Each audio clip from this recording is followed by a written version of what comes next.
Huzzah! Welcome. Come by for snacks anytime. Venture forth. And it's... Nat 20! Holy crit!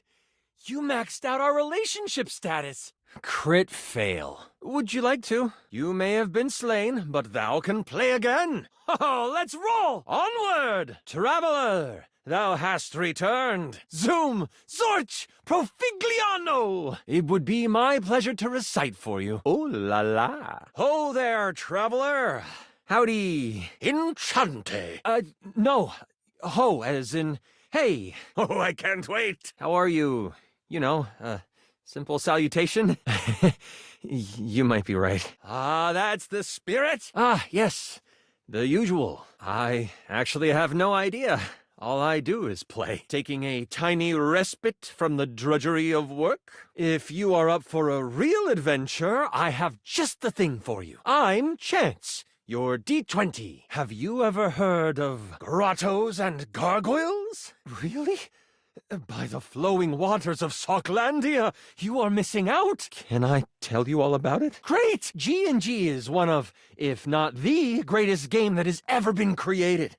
A game forged by the imaginations of those who know that adventure and excitement can be around every corner. I mean, yeah, it's a role-playing game, so part of the fun is really getting into it. It's all about using your imagination. I, serving as your chronicler, present the player with situations and scenarios filled with choices for you. What do you say? Oh, I mean, it's fun if you try it out. I promise. It's my favorite thing to do. Or, my personal favorite, start in the small village of Decor, listening to the stories of adventurers, waiting for a quest to pique your interest, to start your own epic tale. Wow, someone else who feels the same as me. Oh, it's so hard to pick a favorite. Everything about G&G is so cool. You never know until you try. Oh, that's great. What's your favorite monster? Oh, and what about your favorite mystical weapon? Or class? Oh, I have so many questions. Oh, that's okay. The fact that you know about it is already pretty awesome. I get so excited to talk about this stuff with people. Grottos and gargoyles. Really? Why not? I'm positive you will be. This game can take you to far-off lands where the last thing you have to think about is being good. It would only be the single greatest thing you could do for me. Play with me, would you? I would be here with you the whole time. It's my job as your chronicler to guide you through the game. You can trust me. You wouldn't want to, maybe, kinda... Think of it this way. You get to build a story with me. Hopefully it won't be the last. Well, I mean, really? Holy crit! Someone to play with me! You have no idea how hard it is to find someone to play with. Sure can. Don't you worry about that. Your chronicler will balance everything for solo play. Ideally, but hey, one-on-one sessions can be a really great way to learn the game. So, what do you say? Roll with me? Depending on what class you pick, though. I might have a few friends around the house who might want to hop in. Let's just say that this isn't the only role play I like to do. You create a character and live out their story. Every decision is yours to make and mine to harmonize. It's time to get you your character, then your armor, your lineage, and your gargoyle gauge. Although I might leave that out for this first character. It's an optional setting. You could search the deep, dark caves scattered across the bookshelf bluff, or run along the bright and musk-filled shoelace shores. Oh, I've got oodles of campaigns in this noodle. All we have to do is choose your stats, your powers, and your weapons. See, you can have a portion of gargoyle blood running through your veins, which lets you... How about you let me make your character for you? I know the game inside and out, and you can just show up and play. There are 3 classes I can get rolling for you. All of them are awesome, but they won't be too much of a challenge. I'd suggest the Troubadour, the Guardian, or the Enchanter. Which one would you like? Sure. What do you think about the Troubadour? Don't be fooled, though. The Troubadour can hold their own. They are a healthy hero, able to take hits with the best of them. And with a liar by their side, this slick and seducing stupefier is sought after by those who wish to trade both coin and secrets for songs. Let's start with the Troubadour. Loved by the locals for their wit and their voice, this magnificent magical minstrel can change the outcome of a dire situation with a simple tune. This is one beefy class. While this particular participant can pack a punch, they aren't the smartest of the classes. If there's a problem, they will try to solve it by punching. The mighty Guardian. This sword-wielding warrior of light and all that is right vows to protect the citizens of the realm. But don't think they aren't good at busting heads. They can spin spells to soften the toughest heel troll, or even summon a sidewinding slipper snake. The Enchanter. The magic-slinging specialist who calls on charms to complete tasks. Shrouded in secrets and itchy cloaks, the Enchanter is a master of the far-off flaming finger. Thoughts on the Guardian? How does the Enchanter sound to you? They are a bit more delicate, opting to avoid obvious agony by staying further back from the brawl. It isn't a bad thing, though. A well-equipped Guardian can take down the most vicious of gargoyles. Their fighting record is just as shiny as their armor. The Troubadour. A fantastic character to start your adventures with. I'm so excited! If you two know each other, I'll invite him. If you two know each other, I'll invite her. Oh, the Guardian! May your sword find purchase in whatever vile thing comes your way. I heard that Jerry wanted to go apothecary if someone was rolling a Guardian. I hear that Dasha wanted to roll with a Guardian if someone was playing Troubadour. The Enchanter it is! Magic will flow and find home in your heart. If you two know each other, I'll invite them. I heard that Lux wanted to get into G&G more and was thinking of playing a hotshot. Give me a day? I should be ready by then. Anything before that, and it's a bit dicey if I'll be ready or not. Great! Tomorrow, we tell our tale. Allow me this time, fair compatriot. I wish to create something worthy of your time. These things take time. A great adventure must be crafted. Haha, me neither. Oh, it's been so long since I've played. I'll see you then. Now that I know who you want to be, it'll take me some time to finish building out the session for you. Sheesh. No pressure. Don't worry. I'll do my best. It'll be fantastic. She's not hard to find. Right underneath me. Oh. Okay. If you don't want to play, I can't make you. And here I thought I had someone to roll the dice with me. Are you sure you don't want to play? They are all over the house, bringing radiance to everything they shine on. He's a little guy like me, right inside the desk here. Oh, phew! Thank goodness. I've been putting in a lot of work, and I can't wait to show you. Flattery won't get you any extra XP, but it might get you some fudge dice rolls. Keyword, might. I knew you wouldn't let me down. Still, it's nice to know my assessment of you was correct. Oh, phew! Thank goodness. I've been putting in a lot of work, and I can't wait to show you. Are you sure you don't want to play? My faithful traveler, you have returned. Oh, okay. If you don't want to play, I can't make you. I prefer to call them adventures, but to each their own. And it looks like our mutual friend Dasha is joining us today. We haven't started yet, my dear. One moment. You will be playing Miles Cypress, a troubadour from the mean streets of Cantalopia. You have taken up a new home in Decor, which is ruled by the House of Knives. Now tell me, are you ready? Don't worry about reading the sheet too much. I'll keep track of your health and letting you know what you can do. Ever faithful. I knew it. Time to begin. Near the center of town, right off the cobblestone path, is the Countertop Tavern. Music pours from the open windows as you stand on the small wooden stage, having just finished one of your specialty songs. Most of the shops in Decor have closed for the night, but that doesn't mean the town is asleep. Far from it. What are you saying to the crowd? You exit the stage and find your seat at the bar. The bartender slides you a red ale. Holy crit! That's the way to do it! The crowd in the tavern goes wild. They throw coins at you, all of which you catch in your hands and pocket swiftly. I guess that'll work. You're just warming up. It's okay. Let's continue. You were worried about how much you would pay for your room, board, and booze, but now your cup runneth over, and you can even afford that health potion you had your eyes on. You gain 10 health. You spin around in your seat, hand out in anticipation for the tankard. It slides firmly into your hand. They catch it, and thank you with a simple nod. You know that some meat and cheese will be waiting for you in your room. As you sip your drink, a hooded figure sits next to you at the bar. Without looking at you, they simply ask. With this, they rise from their seat, and they move to the stairs. They pause briefly, making sure to lock eyes with you before ascending the steps. Can you swing as well as you can sing? You... what? The Butcher Block are the not-so-secret guard of the Knives Monarch. If they have come to you, it is serious business. They notice you try to see who they are.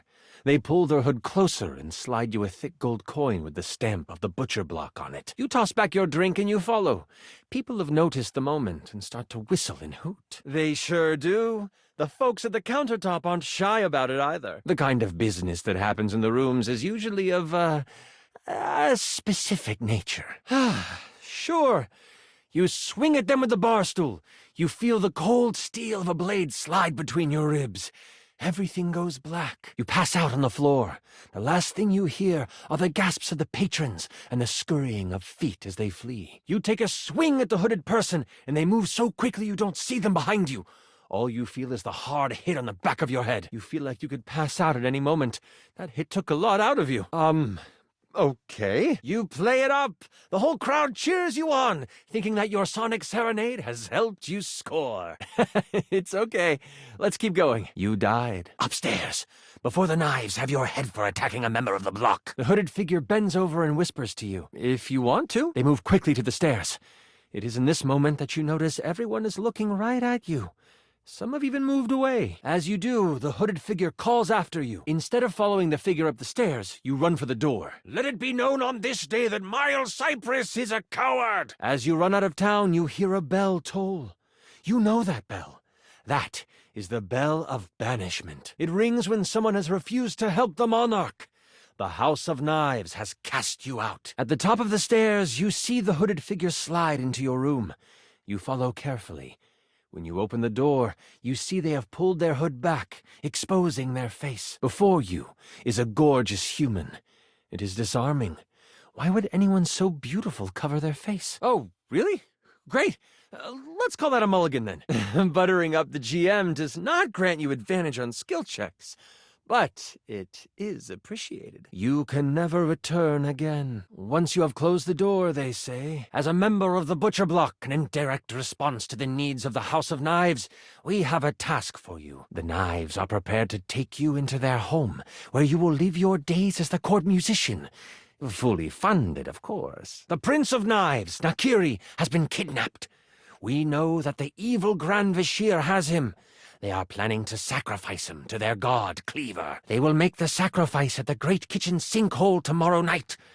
If you state you are visiting family in Cantalopia, no one will suspect you as you move toward the sinkhole. We believe you know how to get where they are holding the prince without arousing much suspicion. As a musician, you can travel freely. The block has a mole in our midst. We have not discovered who this person is. Any action to secure the prince would be found out. It would make matters worse. I'm glad the terms are to your liking. Wait, you meant you were talking in-game. Moving on. Of course. A small price to pay for the safety of the prince. I'm really enjoying myself, too. We have made a vow of abstaining until the prince has returned, but after, we may negotiate the terms with more freedom. You should rest up. Tomorrow is a big day. Where were we? Right. This is so much fun, isn't it? You, troubadour, are ready to go save the prince. You get a full night's rest and a hearty breakfast. You get a boost of 20 health for the day. To sing for him would be a dream come true. To serenade him in private would be... Ooh. As you head out towards the Great Kitchen Sinkhole, you have a pep in your step and greet the people in the market. They laugh and joke about your performance the night before. You walk faster at the thought. That pep in your step has become a borderline power walk. The thought of the Prince of Knives in trouble worries you, and you know you need to make haste. You have seen the prince once before, and the thought of him floods your mind. He is handsome, sharp-dressed, and has carved a place in your memory. As you walk past the town gates, you notice that 2 people are behind you. Maybe they are just traveling as well. Still, you can't be too sure. What do? The 2 people behind you continue on the path. Could they have found out already? Has your cover been blown? You pass a fork that goes to a neighboring town. They don't turn off. You remember the messenger from last night warning of a mole within the block. You take a hard right turn into the tall grass field next to you. But then, you feel the tall grass next to you move. You breathe a sigh of relief to think you were just being paranoid. You stop, trying to find where the rustle is coming from. That's when you realize it's coming from all around you. Wow! You crit! That tiny thing goes flying! You hear it cry as it crumples among the grass. You find your note, and you sing it loud and proud. The Knobgoblin falls to the ground, shocked at your glorious voice. Out of the tall grass, you are attacked by a small lizard thing that bites at you. You move quick enough to catch the Knobgoblin before it can bite down on your arm. You hit it hard, for it's a Knobgoblin. You can either swing at it with your trusty club, or you can perform a stunning song. Stop! Stop! Stop! The Knobgoblin takes a bite out of you for 15 points of health. You aren't sure how many more hits like that you can take. You belt out your song and they instantly fall down. They are starstruck by your power vocals. They fall to your feet. Your trust for people won out. Soon they stop and produce a picnic blanket. They are on a date. Anger pulses through you and you swing away. You knock the Knobgoblin on its back and it perishes. Darkness falls over you. You fall in the field with the prince on your mind. You hope he is safe, but you will never know. With the Knobgoblin behind you, you find the main road and head towards the great kitchen sinkhole. You are doing really good at this, by the way. I am having so much fun. You notice a small Knobgoblin in the grass next to you. You avoided that fight. You carry on toward the great kitchen sinkhole. As you cross into the trees, the canopy above blocks the light from touching much of the forest floor. The coolness of the shade hits your skin, and you smile. You take a moment, letting the breeze push through the trees and over your body. What is on your mind right now? The sun is high, and the warmth of the day is complemented by the smells coming from the woods ahead of you. The path turns to go to Cantalopia, but you look around you before pushing through the overgrowth toward the great kitchen sinkhole. You remember what it was like to play your music for the trees. This is where you learned the art of song. From the birds, the bees, the crickets, and the chipmunks. You don't know what is ahead of you in the kitchen sinkhole. That makes you anxious. The road is packed well, and your feet seem to find flight on it. You taste the wind on your tongue, and you use it to move through the woods. You look around and consider your options. You see that there is only one way through, and that is right in the center. You see the stopper raise up, and a ladder catches your eye. Surely, that is where they are keeping the prince. Moving swiftly, and using the sand to slide and the light to hide, you reach the stopper with no interactions from any guards. As you come upon the edge of the woods, you see it. Guards roam back and forth, surely keeping watch for anyone daring enough to save the prince from them. You think it best to wait until night begins to fall before you make your move. The sinkhole, lined with silver sand, and a large black stopper at the bottom. As a matter of fact, there are no guards here. As the sun begins to head over the horizon, causing the silver of the sand to reflect the light in brilliant fashion, you decide it is time to make your move. You don't have time to consider how strange that might be. You must continue on. Taking out your lyre, you begin to strum. Your fingers pluck the strings softly at first, but then you close your eyes and let the music take you over. You open your eyes, looking around until you find a stump that is at a good sitting height. There is an understanding that you must get to the sinkhole quickly, but you have time, and you want to be centered when you get there. The tune that floats through the air is one you have never played before, but it comes to you as if it were a memory. Birds and other critters fall silent to listen. The blades of grass seem to lean in toward you. Leaves suspend in air before they fall, just so they can take in the music. And then, a branch cracks, breaking you from your playing. Your attack rings through the air, hitting a tree and flinging bark all over the place. A hand, fair and adorned with rings, raises out of the brush in surrender. Oh, smoking. Like, so hot it's kinda rude, you know? You see nothing for a moment as you sit and listen. And then, someone moves from behind a tree. Fear not. I come with no harm in my heart. Please stand. Decorum is not needed in this place. We all bow to nature. I shall not have you bow to me presently. Nothing. No response comes from the location the sound was heard. But slowly, from among the trees, a body emerges. As the person comes into view, you instantly know who it is. Adorned in jewels befitting of royalty, but clothes set for a hike, the eyes of a powerful royal meet yours. The warrior queen Slycelia stands before you, glass magic staff in hand, a smile on her face. She stops you. Do not speak my title or name in this place. I fear the canopy may have ears, and my being here should be kept secret. Let me aid you in even the smallest of ways. Are you certain? Surely you can see the value in us working together. And I am your queen.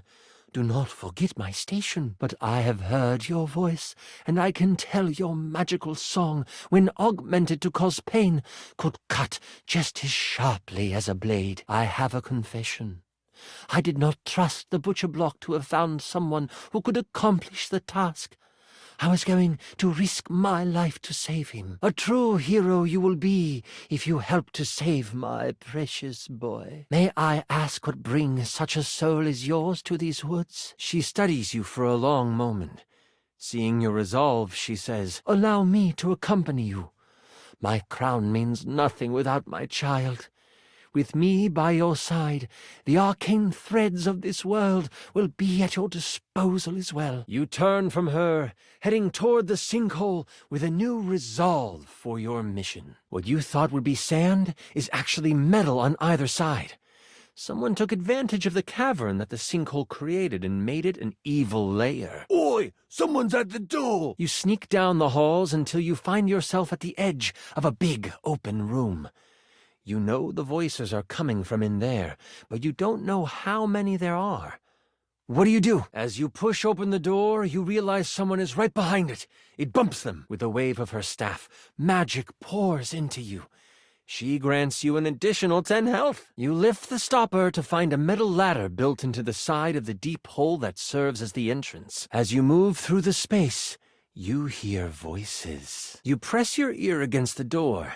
After a minute or two, you hear them leave. The door flies open, revealing 2 individuals in the room. There's only one guy left in there. You kick in the door, and it slams against a person standing right behind it.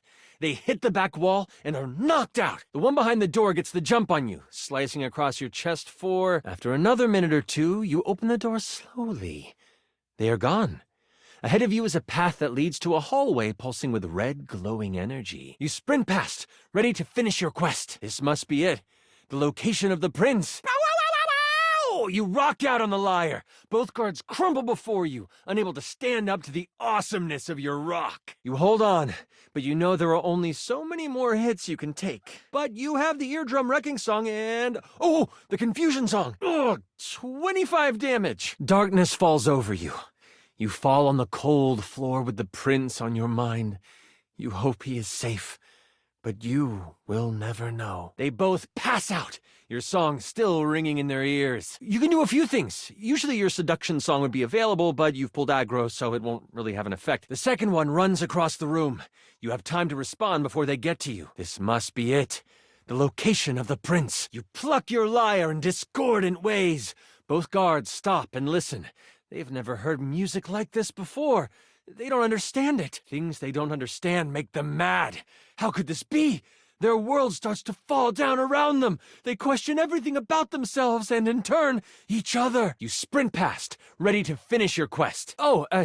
It's just a song that shatters the worldview of the target, causing them to be hostile towards the people or things that upheld these previous beliefs. They launch at one another, brawling and bawling, trying to reach the other emotionally while destroying them physically. Do they kiss? Maybe. They've never done it before, but nothing they know is true anymore. They most likely kiss, but go right back to fighting. Ahead of you is a path that leads to a hallway pulsing with red, glowing energy. Time to save him and free the prince. Therapy. Let's see what we've got here on the character sheet. Seeing his fellow guard knocked out, the other one makes a sprint for you. You have time to respond before he is in range. It's pretty awesome, actually. My favorite spell. Only way to dispel it? This must be it. The prince has to be there. As those two duke it out on the floor, you can clearly see a hallway with red pulsing energy. Snake's tongue. It's a lying spell. This must be it. The location of the prince. Ow, ow, ow, ow, ow! You rock out on the lyre. Both guards crumble before you, unable to stand up to the awesomeness of your rock. Oh, you have eardrum wrecking, or you could use, what lie do you want to tell them? The guard passes out, your song still ringing in their ears. You sprint past, ready to finish your quest. Ahead of you is a path that leads to a hallway pulsing with red, glowing energy. They pause at this. This must be it. The location of the prince. And he failed his check. He totally believes you. Wait, are they really? Did I forget something, or...? Ahead of you is a path that leads to a hallway pulsing with red, glowing energy. He throws his sword down and squeezes past you, grumbling the whole way out. He says, What? I knew he wanted that promotion, but to have me killed for it, dude, that's messed up. I'm telling HR. You sprint past, ready to finish your quest. With that, the guard sprints past you, panic causing them to sweat as they completely abandon their post. Ahead of you is a path that leads to a hallway pulsing with red, glowing energy. The color drains from their face. This must be it. The location of the prince. She summons a gust of wind, and the loose brush on the ground moves to the side, revealing a trail. Our anniversary! I totally forgot! You sprint past, ready to finish your quest. The queen has already scouted the area. As you come to the edge of the woods, you see the silver sands of the kitchen sinkhole, and she motions with her head to the left of where you are standing. You strum the beginning chords of a lullaby. The guards hear it, instantly heading towards you, but before they can reach you, they collapse on the ground. Queen Slycelia reaches out with her staff, and roots respond. They wrap around the sleeping guards, holding them to the ground. They aren't going anywhere when they wake up. As you follow her, you notice it quickly dips into an unexpected valley. As you round the corner, you see a small group of guards surrounding the mouth of a cave. Before you can respond, she takes off down the path. Looking at your song list, it looks like you know the songs of Sleepy Time, Eardrum Wrecking, and Seduction. I will follow your lead and support you in your actions. What shall we do? This is how they have moved supplies in and out. The path to the cave is clear, and you just know this is where you will find the prince. Running at you, pushing through the sound, he raises his sword and brings it down in a slash that forces you to stumble back. The other one, he's a bit more hardy. You decided to get sexy with it. Sweet tones come from your lyre, and your voice wafts towards the guards. Your song meets the one on the right first. Darkness falls over you. You fall on the cold floor with the prince on your mind. You hope he is safe. But you will never know. You hold on, but you know there are only so many more hits you can take. Too bad he didn't notice the queen. She shoves the end of the staff into the guard's belly, letting a torrent of flame rip through him. He falls at your feet.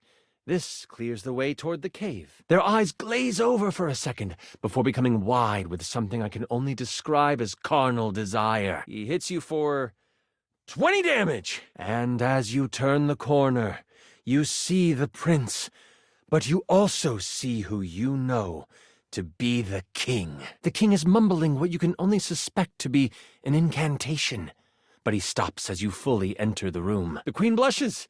She also gives you one of those smiles that lets you know she thinks it's kind of awesome. Don't even think about it, or the king would have your head. As you step into the hallway, you can feel both energy and heat in the air.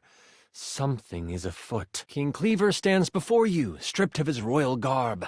His muscles are coated with a layer of sweat as he kneels before a bonfire. In a cage to the side of the room is the prince.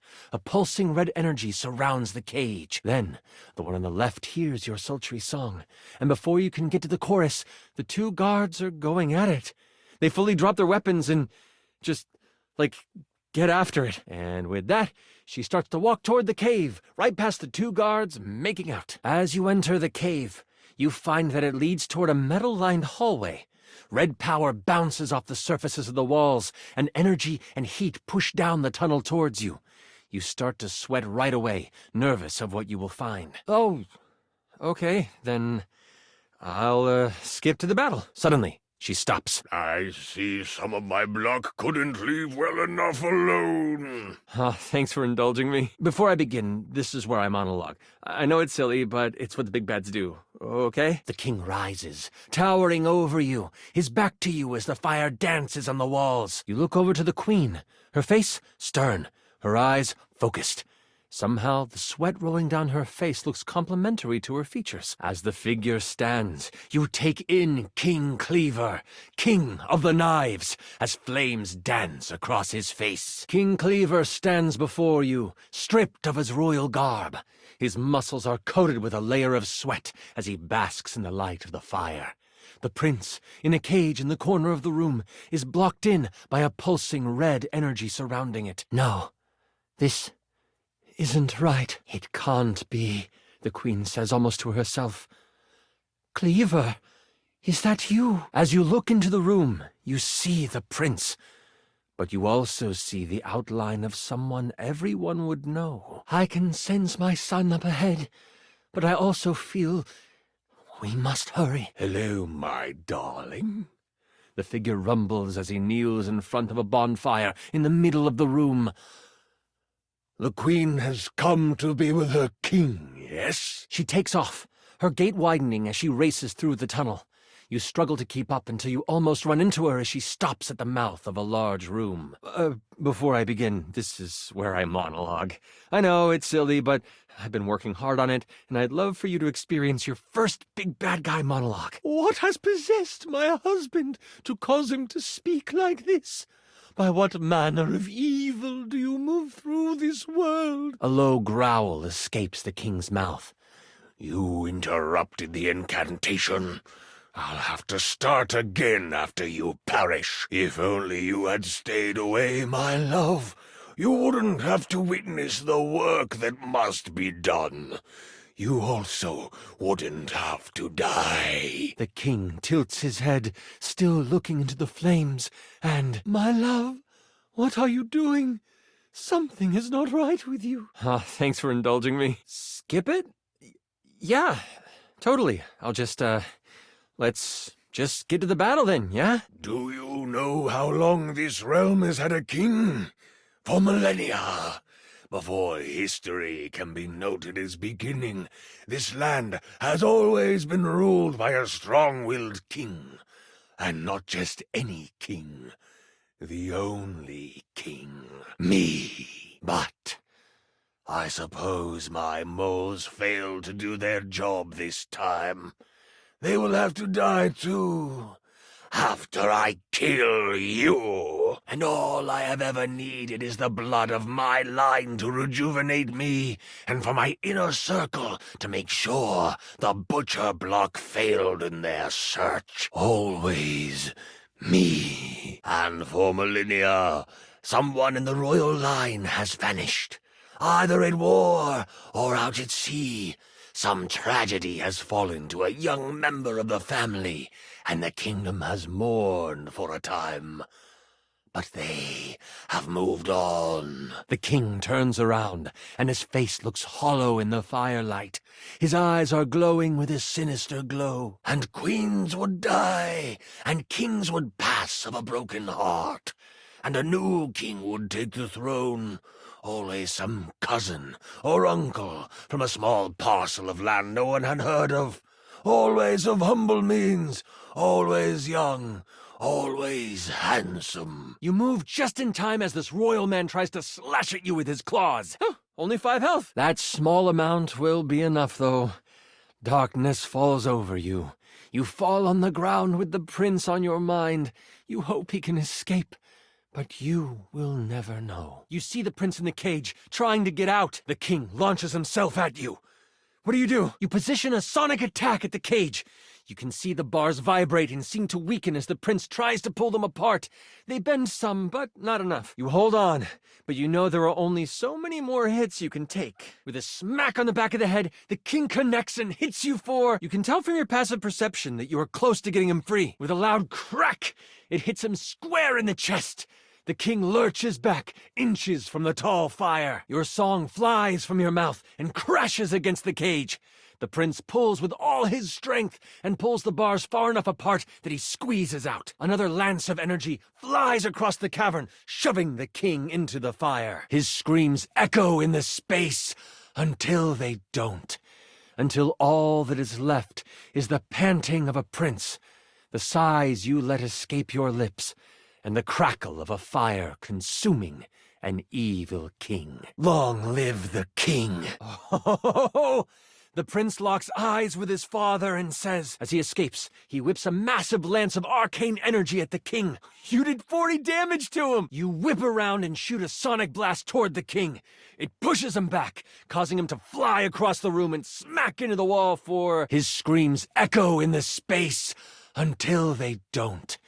Until all that is left is the panting of a prince, the sighs you let escape your lips, and the crackle of a fire consuming an evil king. And he is stunned. You can either help the prince, or you can try for your ultimate attack. Free of the small space, he can call forth a lance of arcane energy that he uses to hit the king square in the chest. You focus another sonic blast at the cage.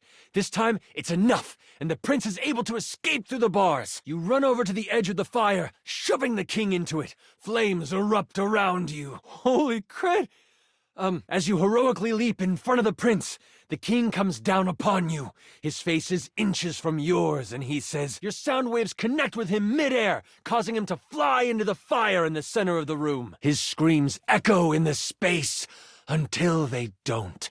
Until all that is left is the panting of a prince, the sighs you let escape your lips, and the crackle of a fire consuming an evil king. With a massive leap, the king hurtles toward the prince, until, boom! The king lets out a roar, his focus no longer on you. He sprints for the prince. At least you will die a hero. Oh. I'm so sorry. 92 damage. You open your mouth, and out comes... You feel the impact. Everything begins to blur, and you die. A hero. And with both his hands threaded together into one demonic fist, he comes crashing down on you for... Only this time, you hear the steady, growing roar of a river ripping through the landscape. You close your eyes, and your mind goes back to the forest. I rolled a crit. The king notices. You fool!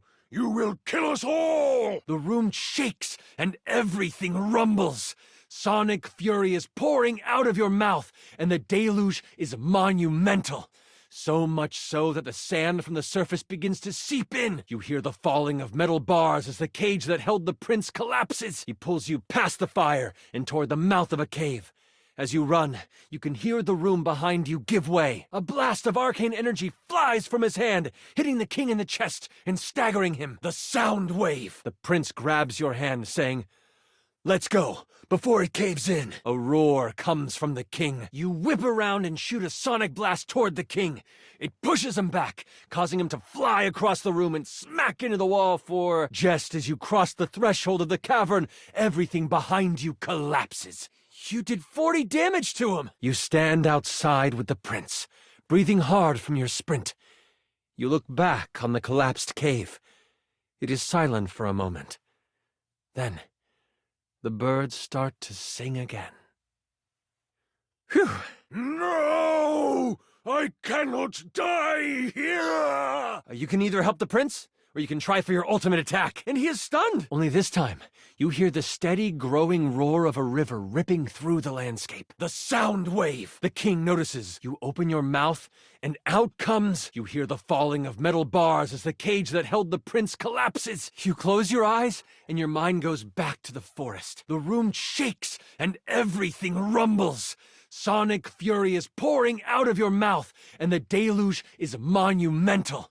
So much so that the sand from the surface begins to seep in. You fool! You will kill us all! He pulls you past the fire and toward the mouth of a cave.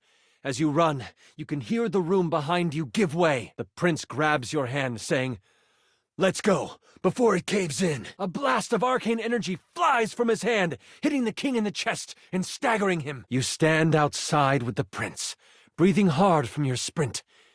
You look back on the collapsed cave. It is silent for a moment. Then, the birds start to sing again. Phew! A roar comes from the king. No! I cannot die here! Just as you cross the threshold of the cavern, everything behind you collapses. Your hesitation is met with a brutal blow by the king. He hits you for... With a smack on the back of the head, the king connects and hits you for... 20 damage. Darkness falls over you. You fall on the cold floor with the prince on your mind.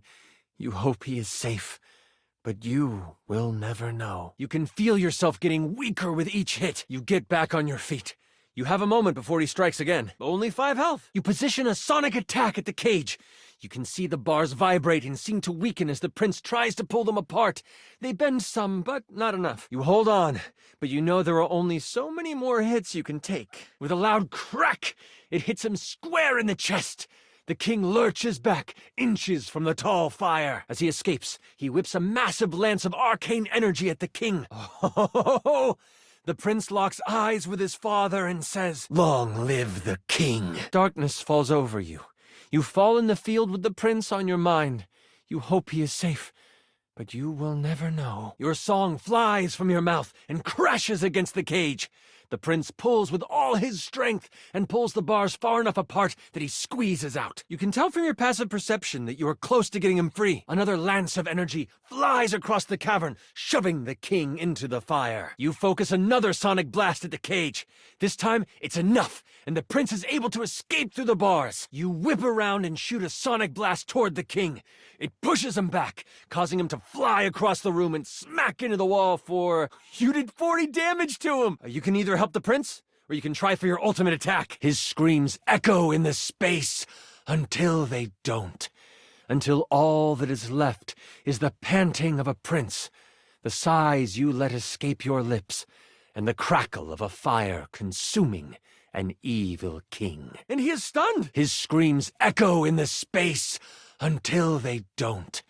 Until all that is left is the panting of a prince, the sighs you let escape your lips, and the crackle of a fire consuming an evil king. You run over to the edge of the fire, shoving the king into it. Flames erupt around you. Boom! With a massive leap, the king hurtles toward the prince, until, as you heroically leap in front of the prince, the king comes down upon you.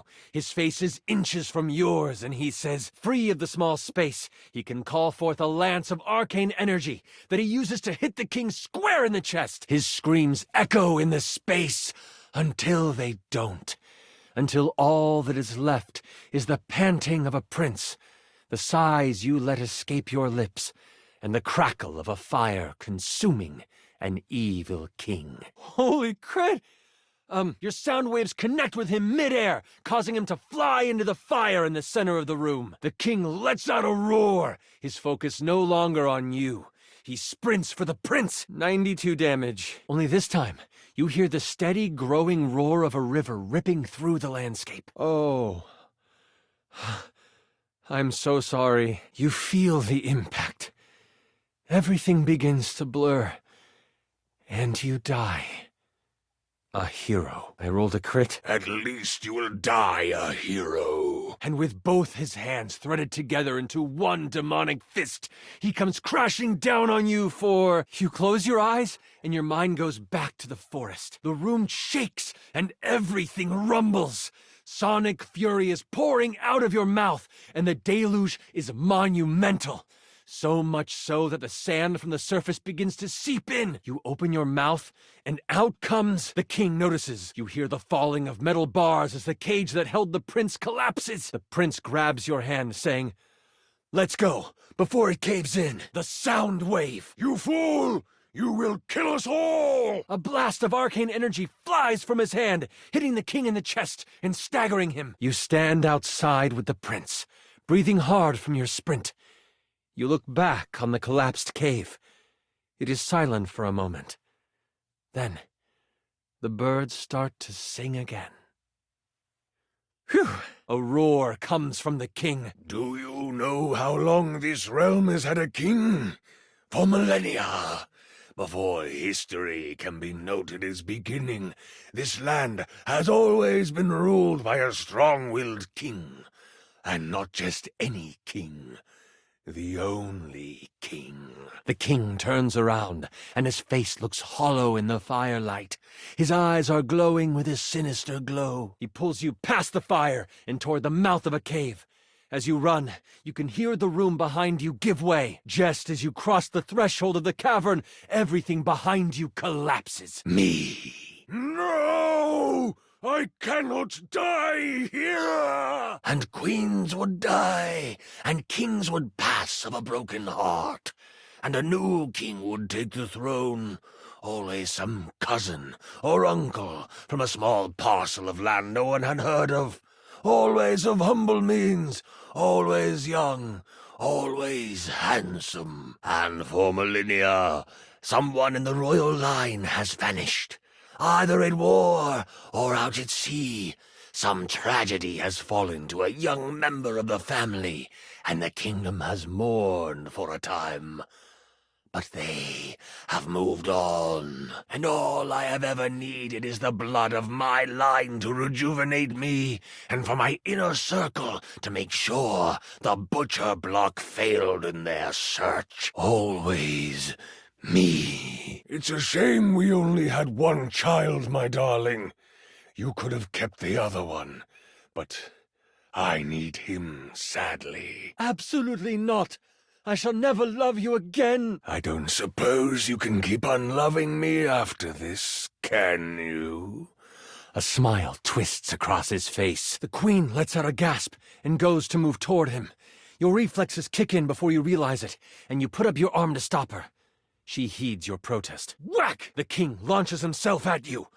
What do? You push off the ground with all your might, flying out of the way just in time before the king comes crashing down where you stood. Cleaver turns to her, ready to strike her down with his claws. What do? The queen lets lightning surge through her staff as she cracks it against the head of her husband. Quickly, she yells, get my son! What a pity. I guess you must die here as well. You position a sonic attack at the cage. You can see the bars vibrate and seem to weaken as the prince tries to pull them apart.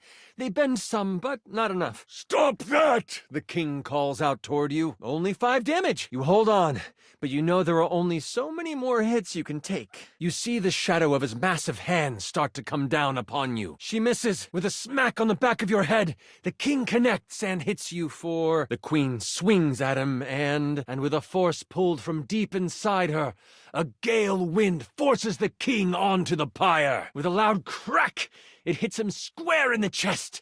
The king lurches back, inches from the tall fire. You can see the red energy around the cave start to waver. What do you do now? Your song flies from your mouth and crashes against the cage. The prince pulls with all his strength and pulls the bars far enough apart that he squeezes out. But that will be enough. Darkness falls over you. You fall on the ground with the prince on your mind. You hope him and the queen can escape, but you will never know. She pauses and says, I'm sorry you have to see this, son. I'm sure he loved you at some point. As he escapes, he whips a massive lance of arcane energy at the king. The prince cries out, Mother! But the king recovers. You will both die! He is a figment of himself, overtaken by rage. He launches himself at the two while they hold each other. The queen raises a hand, trying to summon an arcane shield. It might not come in time. The prince races to his mother's side. The king's screams echo in the space. Until they don't. All that is left are the tears of the cries of a boy, the panting of a mother, and the exhausted sigh you let escape from your lips. You whip around and shoot a sonic blast toward the king. It pushes him back, causing him to fly across the room and smack into the wall for... Regardless, it'll give us some time to get to know each other better. The queen gives you a quick nod before flinging a spell at the cage. Her power serves as the final straw, as the energy dissipates and the prince is able to escape. You did 40 damage to him, and he is stunned. The prince runs toward the queen, and they embrace. This place is going to collapse. You open your mouth, and out comes... You close your eyes, and your mind goes back to the forest. The room shakes, and everything rumbles. Sonic fury is pouring out of your mouth, and the deluge is monumental. So much so that the sand from the surface begins to seep in. What do? The sound wave. Only this time, you hear the steady, growing roar of a river ripping through the landscape. A large chunk of metal from the room falls and hits the king midair. Sand quickly starts to follow, filling the room. No! He cries out. I cannot die here! Whack! You stand outside, not with a queen and a prince, but with a mother and her son. They hold each other in the silence that follows the collapse. Slowly, the crickets start again. The night fills with the sounds of life. You are safe. You are all safe. The shield doesn't make it up in time, and the cleaver slices through their grasp with a powerful smash. They both fly to the floor, separated again. But the three of you don't look back.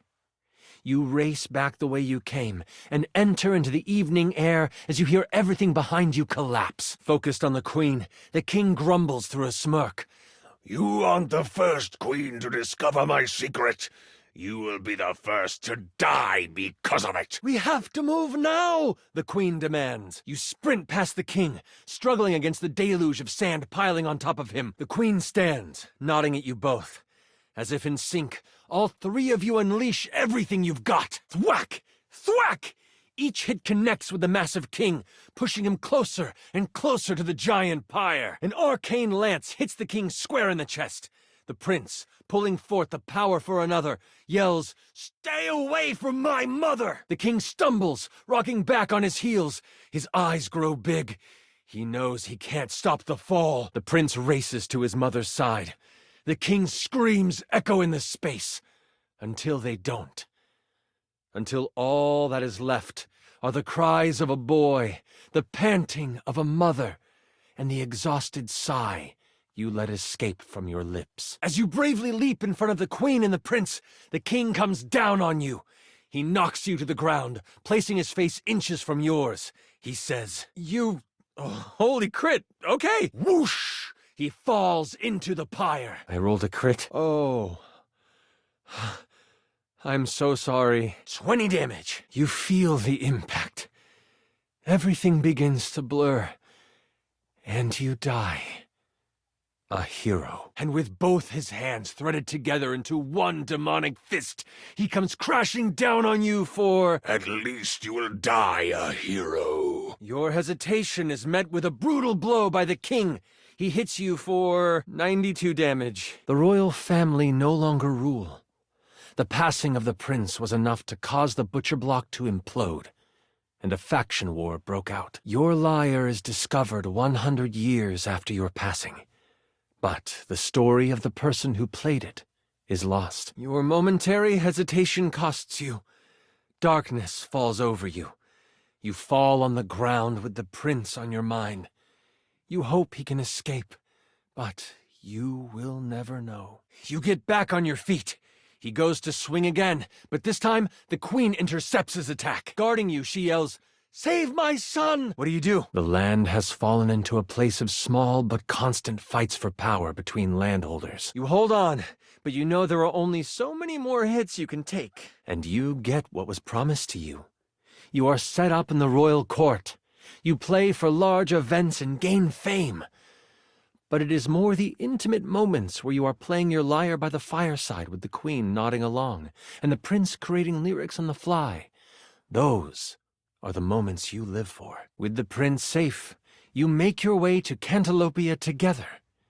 It is there that you find a member of the butcher block you can trust, vouched for by the prince. The news of the immortal king and his destruction spread.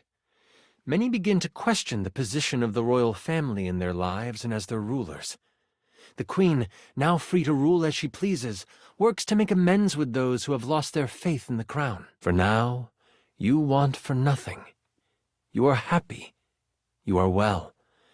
You are a hero. It isn't long before your body is found. Members of the butcher block find you in the chamber, next to the prince. They see the wounds on your body, and they easily make the connection. You put your life on the line for the prince. Of that, there is no doubt. They treat you like the hero you are, raising a statue in your honor. At the Countertop Tavern, an ode to the troubadour is written and sung. But that's another story. And one day, an adventurer may rise and bring peace to the land. My strong warrior, you have returned to me. I've rolled Jerry as the apothecary class. To keep things a little more exciting, I've rolled to see what his character would have. I'm so glad you're here. I knew you wouldn't let me down. I rolled a crit on my insight check of you. That won't be necessary, Dasha. Oh, of course. It is a whole heap to take on your first time out. You trying to get some magical equipment by flirting? It might work. Keyword might. And it looks like our mutual friend Jerry is joining us today. King Cleaver may endure, but so do you. And you will inspire the one who eventually brings him down. A lot of it is things to help you on your adventure. You will be playing the mighty Sadida Ikin, a guardian who lives on shoelace shores in the village of Sneakars. Some of it is, well, less than useful. You are on your way back from training on the nearby Chukka Hills. You will start with 75 health, but don't worry, I'll keep track of all those things for you. The smell of the salty air from the shore is refreshing, and you look out on the horizon. In particular, your mind drifts to that of your family. Tomorrow is your partner's birthday. You haven't decided what to do yet, but you know it has to be special. Maybe a cake or a seafood dinner. That's when something catches your eye. Something from the direction of Sneakars. Is that? It is! We start our adventure in the early morning. As you walk upon the grass path, thinking about your latest training and feeling the soreness in your muscles, your mind drifts to home. They're looking expectantly at you, Miles. It heals you for 15 health. You pick up the pace, keeping an eye on everything around you as you move. It's smoke! Black and billowing. Oh, I'm so excited. You have no idea how much fun we're going to have. I'll even build the session based on what class you pick. You take off, ignoring the fatigue in your legs. You are determined to get to Sneakars as fast as possible. Oh, I mean, maybe after the session? We could always use another blade in the ranks of the block. As you reach the top of the hill overlooking your seaside village, you see Sneakars is smoldering. You see the village priest helping tend to people around the town. You have questions, but we shouldn't speak out here. We don't know who is around. Come, follow me! You pick up the pace, keeping an eye on everything around you as you move. They come to you, worry etched on their face. They take your hand. As you follow the priest to a makeshift shelter, you see the level of destruction. Your fellow villagers are hurt, and you start to make a mental tally of who you see. A few people cry as they realize their loved ones didn't survive whatever happened. You take off, ignoring the fatigue in your legs. You are determined to get to Sneakars as fast as possible. Once inside the shelter, you realize your partner. Oh, praise to the goddess, you are back! We were attacked right before dawn. A few people were killed, but we were caught unaware, and I think they were looking for you. Okay, give me a roll. Oh, I do love the voices, though. The priest hands you a piece of fabric with what looks like a mountain lion pouncing burned into it. Stop. I'm trying to focus. Your house got the worst of it. They took your partner, spirited them away, and left only this amongst the rubble. It's the Amup Bandits. You obliterate that thing! The Amup Bandits are a rival band of scallywags who were once in constant battle with the village of Sneakars. Peace was hard fought, with you being the fiercest warrior and a large reason they surrendered. That was a decade ago, and you thought they had moved on. At any rate, she continues. Okay. The priest is shocked by your choice, so you stay behind and you help rebuild. The Amup never show their face again, but you never see your partner either. The priest sees the dedication in your eyes and offers to help you prepare for the journey. They also bless you with what healing energy they have left. You gain 15 health. The priest looks at you and blinks hard. You would leave your partner in their hands? Maybe I should have made this a bit harder. What will you do? How should we respond? You are the only one able to go after them. But it seems they never forgot about you. Ah, wondrous. You decide to head off when night falls. During the day, you help your fellow villagers as you continue to think about your partner in the Amup. What is going through your mind? You know that rage will serve you well in the coming battle. You wait for the sun to set, sharpening your battle axe blade as you do. The village never looks at you the same way. You end up alone. Safe, but alone. The end, I guess? You reach out into the universe, trying to feel for them. You can feel the love connection you two have still holding strong. They are still alive. Oh, you are rolling well on your charm spells. The priest is happy you are going to venture forth and avenge your village. Still, you can see they doubt your dedication a bit. You will have to prove that you are still the warrior they know you to be. The moment the stars begin to appear, you take your leave. You have a brief moment with the members of Sneakars. All of those who are healthy enough to stand and walk form a circle around you, cat-like humanoids all clad in leather armor. On their side, you see the traditional swords that you became familiar with during the battles a decade ago. You think there are only 2 of them, but wait! A third actually walks right past you, missing you in the bushes. Setting off down the path that many say the Amuk bandits used, you walk with your head high. Your village is what you fight for. There's no doubt they'll come. You just have to wait. Ooh. Moving alongside the path, you travel for about half an hour before you see movement. You find some shrubs off the path and hide between them. As you sit, surrounded by leaves, you see what you know to be members of the Amuk step into the moonlight. You bask in the moonlight and accept their desire for you to defeat those who attacked them. They all whisper hopes of good fortune and a battle well fought for you. They also take the moment to state anything they might want to say before you pass. You step in front just in time to take the damage, but you are a healthy guardian, so it is nothing to you.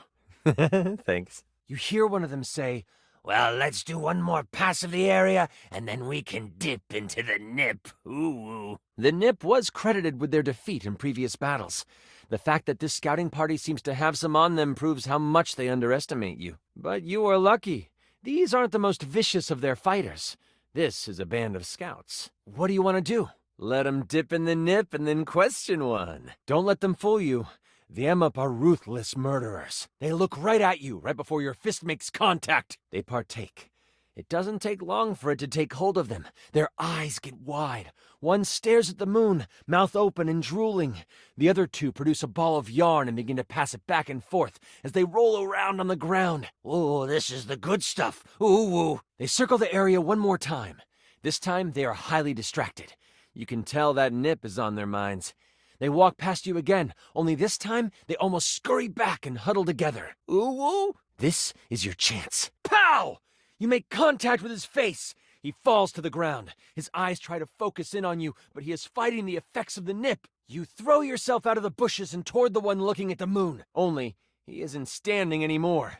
You fully knock him out. You prepare for another swing when you feel something latch onto your leg. The third one is still preoccupied with the ball of yarn. Dragging the Amuk attached to your leg with you, you throw a haymaker at the one standing. 15 damage. You can move at normal speed again, Yekaterina. Get up, you 2! They are here! Ooh! Claws from the one closest to you on the ground dig into your calf. They hit you for, it is confused and will not attack the rest of the encounter. This new mystical item becomes mesmerizing to the Amuk. It pounces at the red circle, and with a bonk, it knocks itself out as it slams into the point of light headfirst. The wide-eyed Amuk says, You throw them and they smash their head against the wall. They are knocked out. He looks around, finally noticing what has happened. Nah, I'm good. You win. Ooh. There is one Amuk left, and he is rolling on the ground, playing with the yarn ball. Okay, are you throwing them at anything in particular? Taking his yarn, you see him run into the woods toward what you know to be the territory of the doggone pirates. That Amuk is as good as dead. Taking his yarn, you see him run into the woods toward what you know to be the territory of the doggone pirates. That Amuk is as good as dead. Another 15 damage. Nah, I'm good. You win. Ooh. The one on the ground stops playing with the yarn to finally notice what has happened. This time, the one attached to your leg bites you. You make contact with your boot. You reach for your axe, and with one quick swipe, you dispatch of the one attached to your leg. With the guard passed out, you both notice something you hadn't before. This new mystical item becomes mesmerizing to the Amuk. It pounces at the red circle, and with a bonk, it knocks itself out as it slams into the point of light headfirst. Ouch! Ooh. There is one Amuk left, and he is rolling on the ground, playing with the yarn ball. It is confused and will not attack the rest of the encounter. He looks around, finally noticing what has happened. The wide-eyed Amuk says, You hold your hand high, strumming the strings of your lyre with the force so strong the sound waves are visible. One guard falls to his knees. Blood starts oozing from his ears. Taking his yarn, you see him run into the woods toward what you know to be the territory of the doggone pirates. That Amuk is as good as dead. Nah, I'm good. You win. Ooh. Go ahead. They hit you for a whopping 10. Only 10 damage. Dang it. With your axe in hand, you swing wildly. You cut them both down. You cleave right through them. They fall, having met your steel. The laser hits you in the eye, blinding you for a moment. They let go, but not before you get a claw to the face from your first combatant. He runs off through the field toward the coast, but also toward doggone pirate territory. The yarn trails behind him. He won't live to see the morning if he crosses the pirates before they go down. Nope, not worth it. I'm out. Ooh-oh! Ooh-oh! You seem to remember that the Amup scouts were never really prepared for the edge of your axe. You use this to your advantage and leap towards them. You catch the one staring at the moon unaware, and they barely let out a cry of pain. You turn to swing on the other two, and you feel something latch onto your leg. Claws from the one closest to you on the ground dig into your calf. They hit you as you are covered in the life of his friends. The yarn drops out of his hands. As you look to the side, you notice the one Amup who is still playing with the yarn is just staring at you. The axe comes down, dispatching the second Amup in a heartbeat. Moving on. When you put it that way, the path to the cave is now open. Okay. It bounces around the battlefield, creating a soothing shimmer in the moonlight. 15 damage. The metal coil catches the eye of the final Amup. It looks around, finally aware of what has happened. The third one is still preoccupied with the ball of yarn. The Amup runs, happy to have his life and his yarn. But, strangely enough, he runs toward your village. Must be the Nip. You have full confidence the people in your village will know what to do with him. You feel yourself fill up with wounded pride. The fact they think you aren't worth their full attention is disrespectful. The Amup runs, happy to have his life and his yarn. But, strangely enough, he runs toward your village. Must be the Nip. You have full confidence the people in your village will know what to do with him. The third Amup is finally coming to his senses. It becomes obvious that he doesn't want the smoke. The Slinky starts to move toward the Amup, and it is struck with fear. Keep the shiny thing away from me! Oh, keep the shiny thing away from me! Oh. You pop out of the bushes, running towards them. You yell, "So glad this campaign is going well." One thing about the Amup is they are quick when they want to be. Before you know it, they are running down the path toward the Amup camp. Well, what do you yell? You startle them all, and they fly into the air. One of them drops a red ball of yarn. They scramble to pick it up. You wait for one of them to isolate themselves. The moon-obsessed one stumbles closer to you. Still looking up, he stops right by your hiding spot. You bide your time as they make their rounds, and then gather together to partake in the Nip. Quick! We must alert the camp! Ooh! It doesn't take long for it to take hold of them. One stares at the moon while the other two become preoccupied with a red ball of yarn. You snatch them, pulling them into the bushes with you. You slide your hand over their mouth. They don't resist. You remove your hand. They still just stare at the moon. You looking for your partner? Oh. The other two? Obsessed with the yarn. They don't even notice he is gone. You feel a sandpaper tongue against your hand. They are out of it. I don't really want to fight. I want to be a painter. Ooh. Mayhap. Depending on whether you skip through what I have to say, maybe 20 minutes. The Amup get uncomfortably close to you, whispering in your ear a secret passage to the dungeon where your partner is being held. Their tongue brushes against your face a few times. Noted. So, I'll tell you how to get to them if you want. Ooh. You're making me blush. Almost as if nothing happened. The moment you let them go, they stare at the moon again. They go over to their fellow scouts and whisper something to them. The two on the ground look your way. They wave. I just want to capture the moon in all its splendiferous amazingness. Ooh, ooh, ooh. You release them as soon as you have what you need. They then get up, move out of the way of the path, and continue with what they were doing. You have passage. These Amup won't bother you. It was the war. The battle had been raging on several fronts, and the weather had been gloomy, but on this day, the sun was out. It was just plain perfect that day, and both sides of the conflict knew it. No attacks were launched. The warm days the past few months have not been kind to this stream. You look down on the dry stream bed and you think of the first time you spent the day next to it. Instead, you got to bathe in the cool stream waters. You cleaned your wounds, washed your face, and relaxed for the first time in weeks. You cracked jokes, splashed around, and let the sun dry your skin together. As you take off toward the Amup camp, you find yourself upon a dried-up stream bed. Mayhap. That was when you first saw your partner in their birthday suit. You were spellbound. You didn't make a move then. Instead, you played it cool. Okay. Strike the mud mask sample from your inventory. How much do you heal for? Mayhap. Mayhap?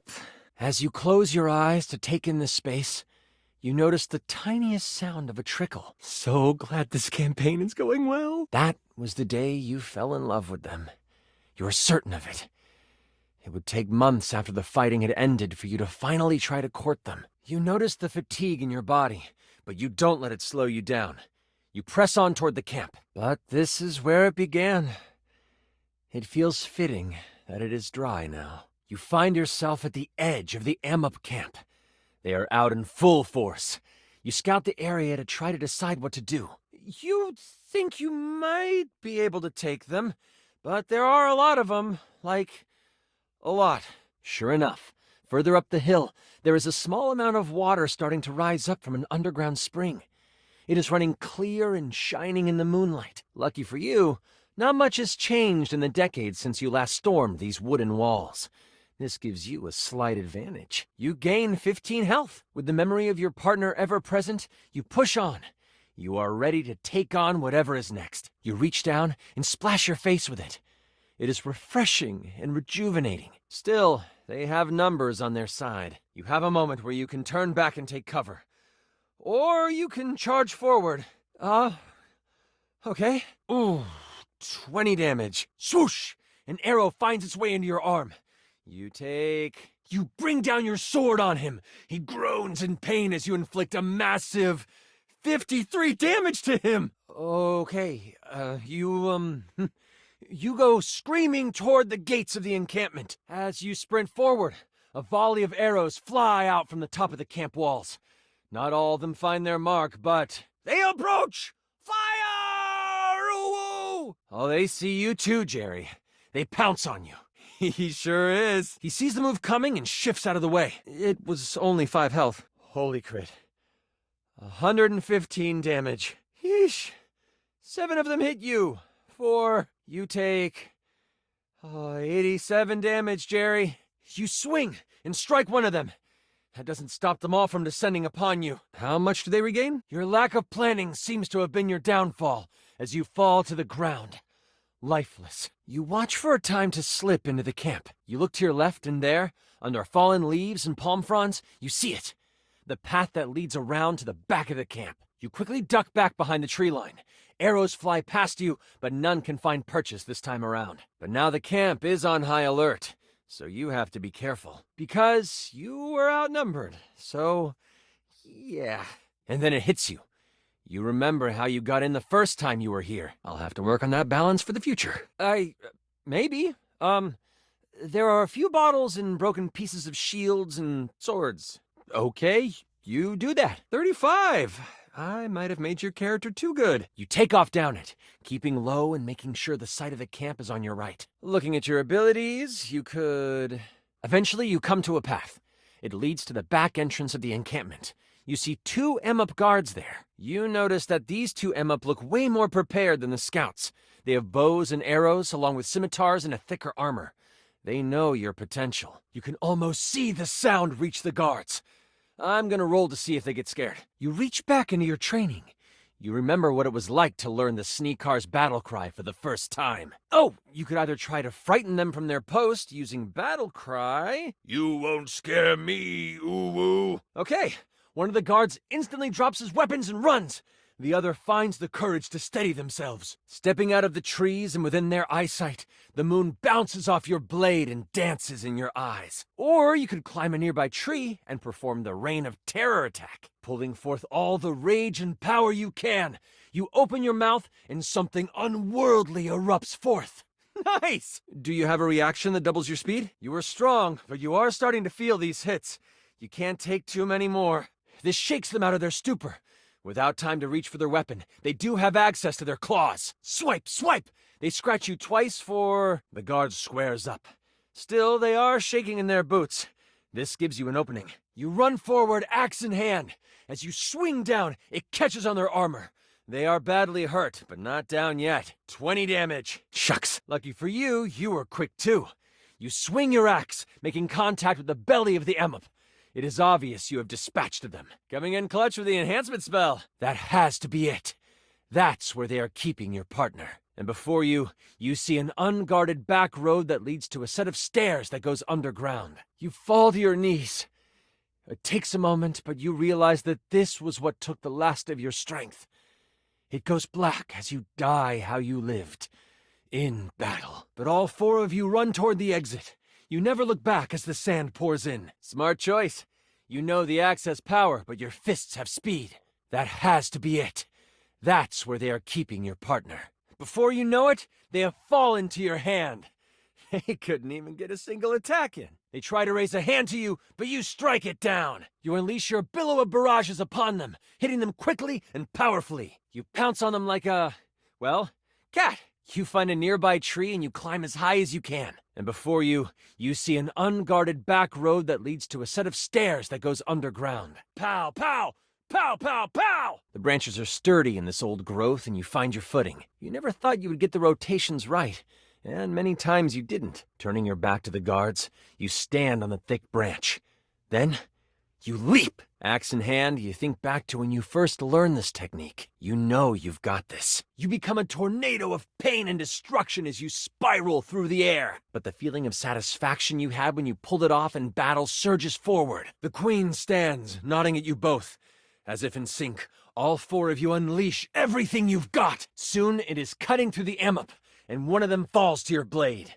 You catch the second one in the onslaught as well. You land on the ground between the dead guard and the injured one. It is clear, as is your sense that your destiny lies before you. Your boomer clip connects with the ambup, taking away what little health it had left. Having defeated those standing in your way, you notice the path forward. Only they survive. Oh, you die in the cave as well. Through sheer will, you find your targets and spin toward them, the axe blade whipping you around and cutting through air. You fall to your knees. It takes a moment, but you realize that this was what took the last of your strength. It goes black as you die how you lived, in battle. Lucky for you, you were quick too. You swing your axe up, making contact with the belly of the ambup. It is obvious you have dispatched them. 25 damage. That has to be it. That's where they are keeping your partner. And before you, you see an unguarded back road that leads to a set of stairs that goes underground. As you stand, the guard makes 2 claw attacks at you. They hit you 4. You were strong, but you are starting to feel these hits. You can't take too many more. Ahead is where you will make your stand. It's taking forever, though. Did you make the right decision in trusting an ambup? You meander your way around the woods, always making sure the encampment is within view. Suddenly, you walk across something that seems out of place. A portion of the ground almost seems hollow. An ambup on nib, to be more specific. You decide to trust the word of the moon-obsessed ambup. While they told you a convoluted series of turns and tree stumps to look for, you remember every word. You decide to abandon this course of action and position yourself with the camp in view to try to come up with a new plan. You continue on the complicated path the ambup told you about. Moving leaves out of the way, you find the handle to a hatch. You lift it, discovering a ladder. It has not only saved you time, but the lives of some of his fellow ambup. That ambup told you the truth, and for that, you are grateful. The hair looks like it belongs to your partner. In the middle of it sits a person. They are slumped over, looking tired and worn down. You can't see their face, but their hair. You move slowly down the corridor until you come upon a large open space. It's dark, with the flicker of a few torches in the far side of the wall providing a bit of light. You have entered the dungeon under the ambup camp. It smells like damp earth and wet fur.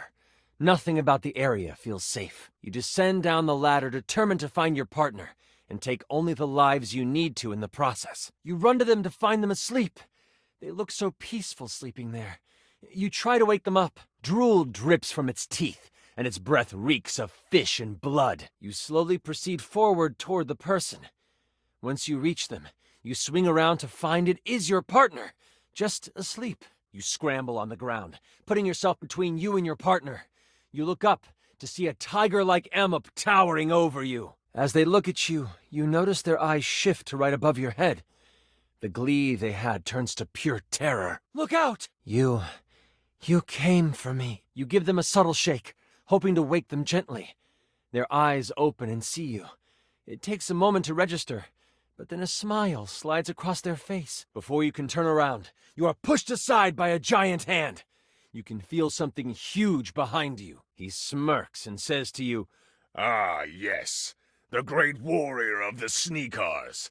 come to play hero once again. Do you mind if I do? No woo-woo. He means business. The tiger M up stomps his foot, and as if by magic, the rest of the torches in the walls erupt into flame. Oh, yeah, sure. I'll just move these pages out of the way and jump right to the fight, I guess. Before I continue, I should let you know, this is where I wrote like a monologue for him. It's silly, but it's what the big bad is supposed to do. Thanks. You're the best. Sure, no worries, Jerry. They say you came to broker a truce, but you didn't. You presented an ultimatum. Surrender, or you destroy our town. You don't remember me.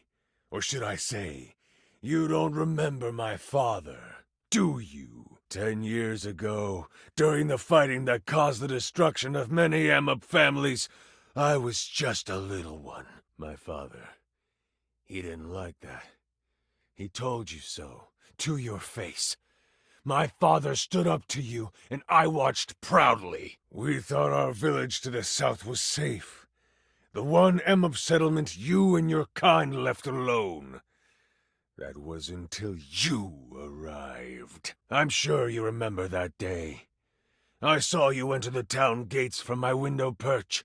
You looked so damn proud of yourself. You know, I've always preferred to see my prey. The confused look on your face tells him you don't. Well, until the day he does die. He's still alive. But still, the ridicule keeps on coming. The whole town saw what happened. And my father was ridiculed until the day he died. Utterly embarrassing. You embarrassed him. You embarrassed us. You reached your hand out and patted him on the head, telling him it was okay. I shall destroy you and embarrass you in front of the one that you love. And instead of listening to reason, you know what you did? Do you remember what you did? And I vowed on that day that I would get revenge for what you did to my father. And, your blood will be sweeter than cream. The way my father's body relaxed, and his tail flicked back and forth in an unexcused moment of enjoyment. You place them against the far wall, telling them to stay put. What do you want to do? You scoop them up and run to the far side of the room. The booming of the tiger Amup's feet trail behind you. The Amup can wait. None of this will matter if your partner dies in the attack. Warrior of the Sneakers, prepare to be vanquished. You knew where this was leading, so you had your axe at the ready. Your partner quickly reaches into their shirt, producing an herb. They put it in your mouth. Oh, my love. Kick his ass for me. You spring forward in the air, flying toward him. Your blade shines in the torchlight. What do? You take 15 damage. Ooh, minty. And it grants you 20 health. You run off toward the giant beast. Only this was expected. And the tiger Amup spins around and hits you with his massive tail. Choo! This will help. You go tumbling to the ground, sliding until you hit the wall. You use the eraser, and it turns from a healthy pink to a used and old gray. You are strong, but you are starting to feel these hits. You can't take too many more. You fall to your knees. It takes a moment, but you realize that this was what took the last of your strength. It goes black as you die how you lived, in battle. You decide to bet on your faithful axe. This time, you go low. Do you want to use your axe again, or switch up the tactic? He's good, but you know you are better. That homebrew item might not be balanced well. I'll look into that later. You run towards the tiger Amup again, only this time you slide right before you get to him. As he leaps over you, he hits you with another tail attack for 10 health. Your axe catches the feet of the tiger Amup, and you slice its legs. It lets out a howl of pain, and you complete the slide underneath it. This causes him to stumble a bit. I'm doing this all wrong.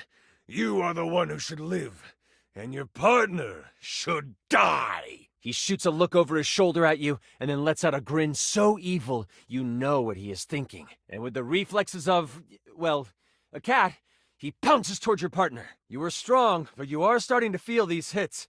You can't take too many more. You can either throw your axe, use your ultimate one-day attack, or, if you have any other ideas, he catches himself. He said uwu, a phrase he thought was gone from his lexicon. You fall to your knees.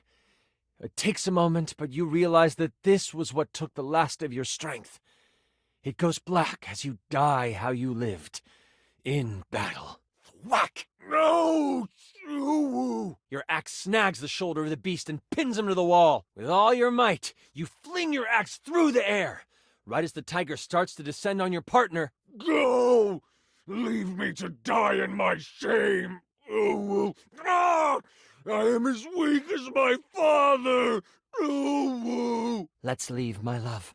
Let him suffer with dignity. With a laser pointer in the pages of a book you should have thrown away long ago, the walls shake at his demand. You go to attempt to soothe the creature. Leave me alone! Ooh. Are you sure about that? Your partner comes by your side and takes a hold of your hand. The tears of the tiger Emma echo behind you as you walk toward the corridor that led you here. Power flows through you. So much so that rocks begin to float around you. You head back toward the Sneakars village, taking time to stop at the stream where you first fell in love. Jerry decides to stay behind and train the vicious creature. You are tired of playing games. That rage you were trained with comes to the surface. Holding each other, you fall asleep. You are safe. Your love is safe. And for now, all is right. You are ready to destroy this Amup. This allows you and your partner to leave. As silently as you can, the two of you escape into the darkness of the night. You fly across the room, catching the Amup midair. Your hair changes color too. Whatever color you want, really, but yeah, it changes. Punches faster than the eye can see fly from your fists. The tiger Amup can't even grunt in response. You have taken on your glorious guardian form. All of your training has come to this, and you are executing it flawlessly. When you are finished, the tiger Amup is clearly incapacitated. Shh! Yellow gold energy culminates around you like flames. Fair enough. Jerry, your character finds their way to a staircase that leads up and out of the dungeon. As silently as you can, the two of you escape into the darkness of the night. That is very noble of you. Take a breath, Penelope. As the energy leaves your body, you collapse on the floor. Exhaustion takes over, and you slip in and out of awareness. You ascend the stairs toward your new destiny. I'll get us out of here, love. Your partner scoops you up. Holding each other, you fall asleep. You are safe. Your love is safe. And for now, all is right. Holy crit, really? That's... wow. You run towards your partner, racing the beasts as they fly through the air. Right behind you, Jamie. You get there right in time to throw your hands up to shield your partner. You head back toward the Sneakars village, taking time to stop at the stream where you first fell in love. Wow. Do you say anything to them? Either way, you did everything you could to save them. They will defend you. And if they can't win, you know they will join you in the hereafter. You crumple under the hands of your enemy.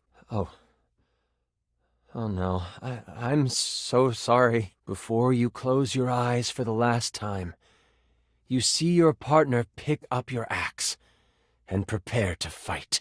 I rolled a crit. I'll roll for damage. You take 135 damage. The tiger Amup comes down on you and you fly toward the tiger Amup, fists readied. But even through the onslaught, he is able to get in a swipe with his claws. You throw down your axe and are ready to scrap. With each hit, you can feel him starting to weaken. That one really stung. He might take you out at this rate. 20 health. He hits you 4. You hit him with a billow of barrages, smacking him left and right. I'm doing this all wrong. You are the one who should live, and your partner should die. And with the reflexes of, well, a cat, he pounces towards your partner. You think all this guy needs is a little bit of love. This swipe gives enough room for him to break away. So you slide under him and scurry up his back. You fall to your knees. It takes a moment, but you realize that this was what took the last of your strength. It goes black as you die how you lived, in battle. You can either throw your axe, use your ultimate one-a-day attack, or, if you have any other ideas, he shoots you a look. An evil grin crosses his face. Once on top, you start petting, scratching behind the ears, patting his head. For a moment, he stops. You see his tail behind you flickering with delight, and, oh, what's that? He hits you for soon. You feel a searing pain as claws dig into your back. You let out a scream of agony as he throws you off. But this doesn't last long. Is that a purr you hear? Oh, it is. 25 damage. How dare you try to manipulate me! I will destroy you! You have no regrets in your death. The ritual of your people released you of any of those binds. As you feel your spirit slip away, you can feel the souls of those who went before you. They welcome you. What do you do now? You are strong, but you are starting to feel these hits. You can't take too many more. That homebrew item might not be balanced well. I'll look into that later. You use the eraser, and it turns from a healthy pink to a used and old gray. You fall to your knees. It takes a moment, but you realize that this was what took the last of your strength. It goes black as you die how you lived, in battle. In the coming weeks, as you rebuild your village, you get an official notice of surrender from the Amup. You now know it is not a matter of if, but when you will be reunited with your love. That was a ton of fun. I know it might not have ended with you completing the quest, but holy crit! You were awesome for a first-timer. You have reminded them that they should fear you, and, in turn, that you are not one to be messed with. This isn't the last time the great warrior of the Sneakars would have to raise their axe. The village welcomes you back with open arms and excitement. Phew! And for that, you can take peace. Phew! Before we start, here's your character sheet. That was incredible! You trying to get some powerful spell by flirting, aren't you? It might work. Keyword might. That was a ton of fun. I know it might not have ended with you completing the quest, but holy crit! You were awesome for a first-timer. I'm so glad you're here. I knew you wouldn't let me down. I rolled a crit on my insight check of you. My master of the mystics! You have appeared before me as you had promised. I love it. But, for now, you can rest in knowing you have done what needed to be done.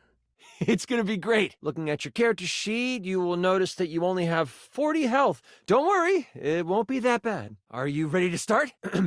We start our adventure in the study of your mentor, High Enchanter Melville.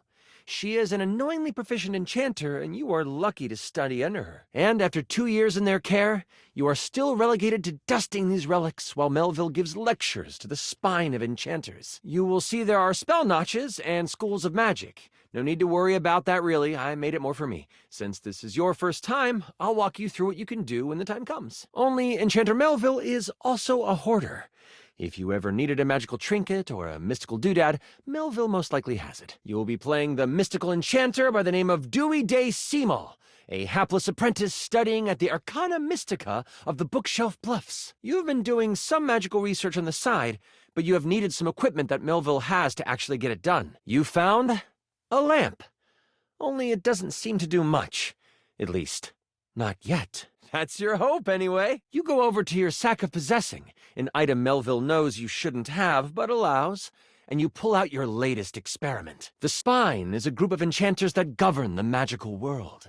Melville is one of the foremost researchers, and often presents new discoveries to the Spine. With Melville in conclave for at least another 3 hours with the Spine, you choose now as the time. You sure hope it is. That's what you've told Melville, but she always states that this is an important part of your training. And there is the Mystic Manipulator, used to alter the very fabric of an item's makeup. Which do you use? Looking around this cluttered study, your eyes fall on a few things that might help you. There is an arcane amplifier that you've seen used a few times. The stars are your best bet. You place the lamp in the deep bowl surrounded by cosmic dials and magnifying glasses. You scamper over to the amplifier. You slide the lamp into the mechanism and push some magic into its gears. It starts right up. You've tried rubbing it, but nothing works. But surely there is something here that will awaken whatever is inside. There is the Cosmos Collector that can call on the stars to make things work. It doesn't take long for the lamp to react to the device. First, it starts to glow. It takes on a warm copper look. You figure that changing the very properties of the lamp could render the best results. You slide the lamp into the manipulator and slide the protective glass into place around it. Boom! But then, it starts to shake. Slightly at first. But then, an explosion of magic rips the device apart, and white smoke consumes you. 5 damage. You wave your hands, clearing your vision. And that is where you see it. Some of the glass catches in your skin, and you take... So we're going with rude instead of grateful then, huh? Got it. You've done it! You release the djinn inside of the lamp, and floating above it, with beautiful purple skin and muscles that just won't quit. A djinn. The djinn looks at you and cocks out a hip. This one has attitude. So, you the one who went off and set me free and all that? And the one who has the lamp gets the wishes. Except there is no lamp, is there? They then look down at the broken lamp. The lamp, on the ground, broken in half. And with a whirl, the djinn flies out the window and towards the woods. I'm good. Thanks for the jailbreak. You realize that this is bad. And if High Enchanter Melville finds out you let a djinn loose, you might as well kiss your education goodbye. Djinns have been trapped in lamps to stop them from being mischievous and using their powers for evil. You have unleashed a great force into the bookshelf bluffs. What do? All of the most powerful enchanters are in conclave for the rest of the day. It isn't long after the fire erupts that Melville busts into her study. She sees you, still cleaning, and by some arcane pull, finds the broken lamp. I mean, catastrophic. But you don't have to go after him if you don't want to. Using a quick spell to sweep up all the glass and metal, you quickly tidy the study before rushing off to prepare to catch a djinn. Before you can even try to explain, she uses magic to lift you into the air, slam you through a portal, and right into the jail under the bluffs. It isn't long before the woods outside of the school burst into flames. You rush to your dorm to prepare to catch a djinn. All sorts of animated objects pour out of it. Books, garden tools, even chairs. The djinn has made a small army. Okay. Stay in dust. Your battle wand, of course. You also grab your tome of terrible creatures. But you don't have a ton of time. In your dorm, your sack of possessing over your shoulder, you start to think about what you might need. Finding your courage and motivation, you race out of the study and toward your dorm to gear up for the search. Flipping through it, you make sure you find the chapter on djinns. This is where you sit and wait for them to decide your fate. But the school is under siege, and it may be weeks before they get to you. But that's a story for another time. There is a box with runes sketched into it. It looks like your roommate's. One paragraph stands out to you. It's about metal and the way djinn react to it. It's something to come back to. You grab the potion from your shelf. You instantly remember it was the health potion you brewed last week in class. You pop it open and chug it. But it also looks powerful. Maybe this will help? Do you want the large red mystery potion? Or... oh, don't forget your ringing rock. Someone might call you. You know you can't hesitate for too much longer, so you decide to grab one more thing. Which do you take? A path of trees has been bowled over. The funny thing is, the path seems to be heading toward a very specific location. You feel yourself recover from the explosion earlier. And then some. You grab the box and shove it inside your sack of possessing. It is headed for the hut of the groundskeeper, Moise. You have no time to figure out what it is right now. You quickly head out of the door and toward the woods. With strength coursing through you, you head out the door and toward the woods. You get to the edge of the woods and it isn't hard to figure out where the djinn went. You get... wow! 35 health! You know you can trust them! Right on the edge of where Moise's cabin would be, you see Moise, a tiny gnome. Moise has always been kind to you. They snuck you herbs you needed for your experiments and may have helped you destroy evidence of a failed enchantment before. Moise is a bumbling old fool, but has a good heart. If anything happened to them, you race through the woods toward Moise's cabin. Oh, I'm fine. You can leave me here. They said they would come back for me. They are tied to a tree, but they aren't resisting. Oh, no. My tools. The trowel told me they would come back for me. It's my trusty trowel. The tools are following the instruction of the djinn that came through here. You start to think that Moise has lost their mind when you suddenly see something from the corner of your eye. Oh, well, that isn't good. Don't worry, I won't tell anyone. The Jinn might destroy us before we even get the chance. They are taking pieces from Moy's cabin and leading them into the woods. Oh, I hope you didn't have anything to do with that. All I know is that the tools need my shed so they can build a throne for the Jinn. It's a spade, except with arms and legs. Following behind that is a shovel, a rake, another spade, and the aforementioned trowel. You jump up, a spell loaded and ready to fly. You catch them unaware, and your magical shot rings through the air, hitting the trowel dead on. All the other tools stop. Oh, what's the big idea, Bob? They might be able to lead you to the Jinn. What do you want to do? We're just trying to work. You got beef? We can scrap. You up there throwing spells all willy-nilly. What's wrong with you? If you know what's good for you, you'll stop this nonsense. You call forth another spell. They ready themselves. Oh, you done got messed up! Tools! Attack! Don't get me started on this one. He has anger issues in spades. My buddy here, he'll rake you over the coals. And then this one'll dig your grave. Why, Iota? That a threat coming from you? Huh? What do you do? I try. You take... 30 damage. You avoid most of them, except the rake hits you hard. It shoots out of you, hitting every tool at once, sending them crashing to the ground. They all groan from pain. Good thing you have just the spell up your sleeve. You summon lightning to your fingertips. That hit makes you wish your robes were padded. You can't get smacked around too much more. They all start to float in the air and fling themselves at you. All right. Gee, you're strong for a little wimp. What you want, kid? The Jinn is the least of your worries as you pass out from the pain. You fall over. You stop breathing. The trowel walks over to you and points down a path. You heard the kid. Untie Moyes and let's get to fixing. With that, you turn and walk down the path that the magical trowel pointed you towards. Okay, goodness. Who died and made you foreman? As the tools begin to head off down a path, wood and various building materials in hand, you follow them from a distance. You decide to stealth your way out of this one. The trowel turns to the other tools and says, All right, folks, let's pack it in. This ain't no union gig, so we ain't dealing with these conditions. Keep going that way. You'll get to the glen in the middle of the forest.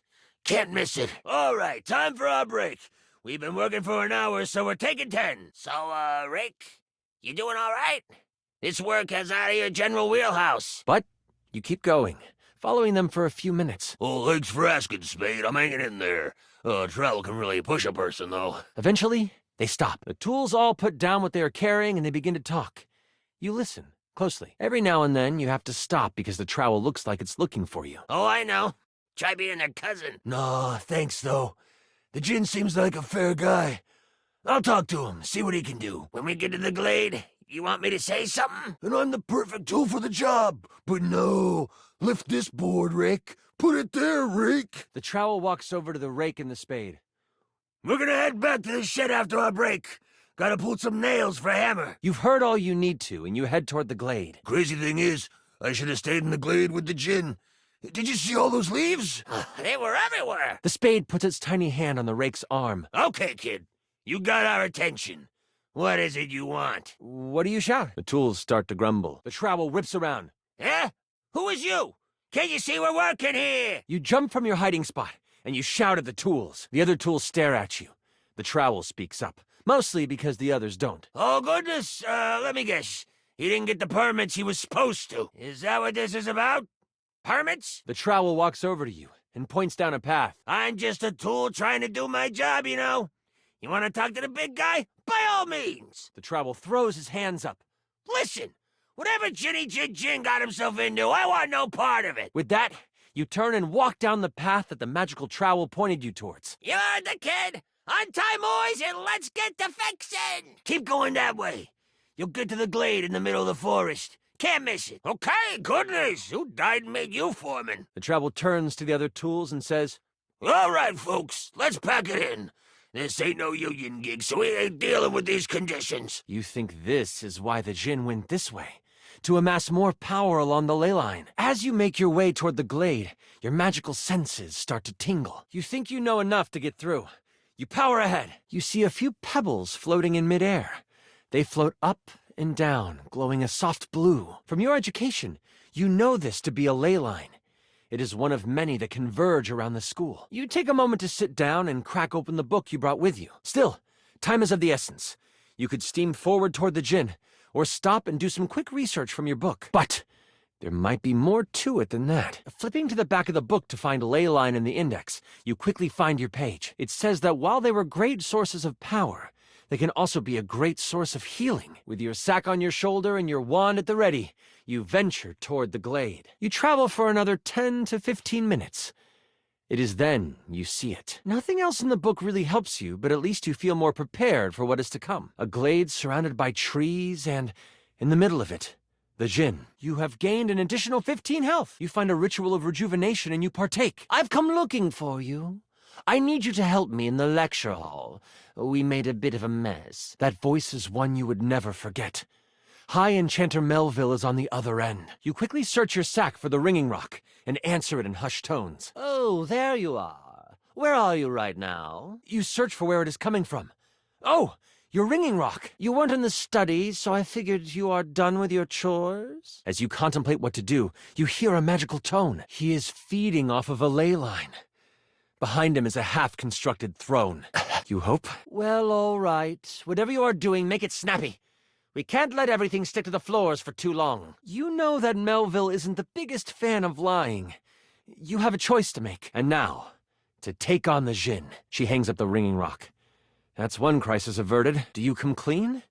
Or do you hide the truth from your mentor? Why does it sound like you are outside? Is that a ley line I hear? The ringing rock gets so hot you can barely hold it. All right. Listen closely. You need to bind this stupid thing. If you do exactly as I say, you should be fine. And let me guess.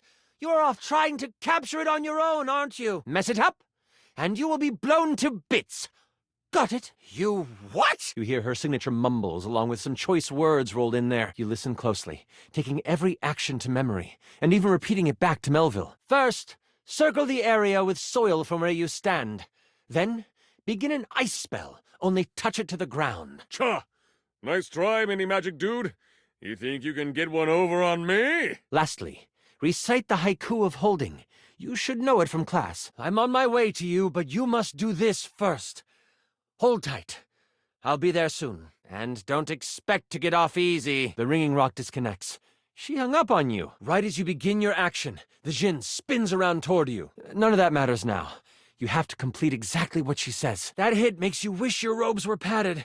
You can't get smacked around too much more. He hits you for 10 health. Before you can reply, he flings a spell at you, hitting you right in the chest. You step into the glade.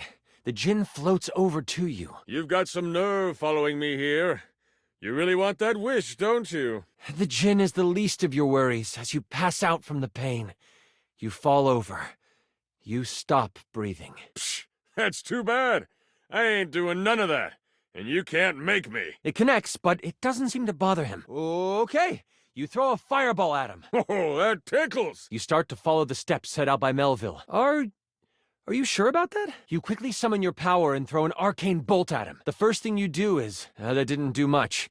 Maybe there's something else you could do? You start to pick up leaves, trying to get as close to the glade without being seen. Water pours from your fingers, turning some of the dirt into mud. You try to pick up more dirt. Flame erupts from your fingers. You touch the ground, but the dirt snuffs it out. This can't be right. You find salt inside your sack and begin the circle. You grab a pile of soil in your hand and, staying tucked in the trees, complete your circle. Now, the last step. The next step was to start what kind of spell? The bitter cold pulses through your finger. You touch the dirt and hear it snap together. You think back to incantation class, trying hard to remember the words. It comes to you quickly. It's short and sweet. Oh, you want to see some magic? Here you go! What did you need to recite? You hear the spell complete, and you see a dome of magical energy surround the djinn. Always one of your favorites. You quickly recite this poem. The fireball bounces off of him. But this time, the djinn isn't pleased with you, tapping into the ley line that you saw him pulling power from. And you die. You are ripped apart in a spectacular show of magical sparks. A giant storm of arcane energy comes surging through the air at you. It hits you full on. Your body can't take it since he is tapped into the ley line you saw him draining. Before we start, here's your character sheet. Okay, I'll give you one wish and one wish only. Then, you chill. What do you want to say to him? You really want that wish, don't you? Sheesh. Persistent. You hear rustling of leaves behind you. I see you tamed the thing. Melville quickly comes by your side. You didn't think you could lie to me and me not know, did you? Next time, turn off the rock's tracking. Stepping toward the djinn, Melville holds something in her hand. It's a lamp! The djinn puffs up. Psh! No one can tame me! She gives you a smirk and a nod. Melville gets a very serious look on her face. We'll see about that. Make your choice, djinn, she cackles. Make it now! You'll have a choice, dear djinn. Enter the lamp and be trapped for all eternity. Or join me. The lamp starts to glow, and the djinn begins to be sucked into the lamp. Melville speaks to you without taking an eye off the djinn. Whoosh! A flash of light overtakes you. You can't see, but you can hear energy most intense flying around. With the djinn by my side, I would be the most powerful enchanter there ever was.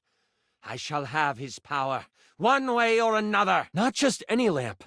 One covered in runes and etchings. The djinn, with a panicked look on his face, shouts, I'll aid you!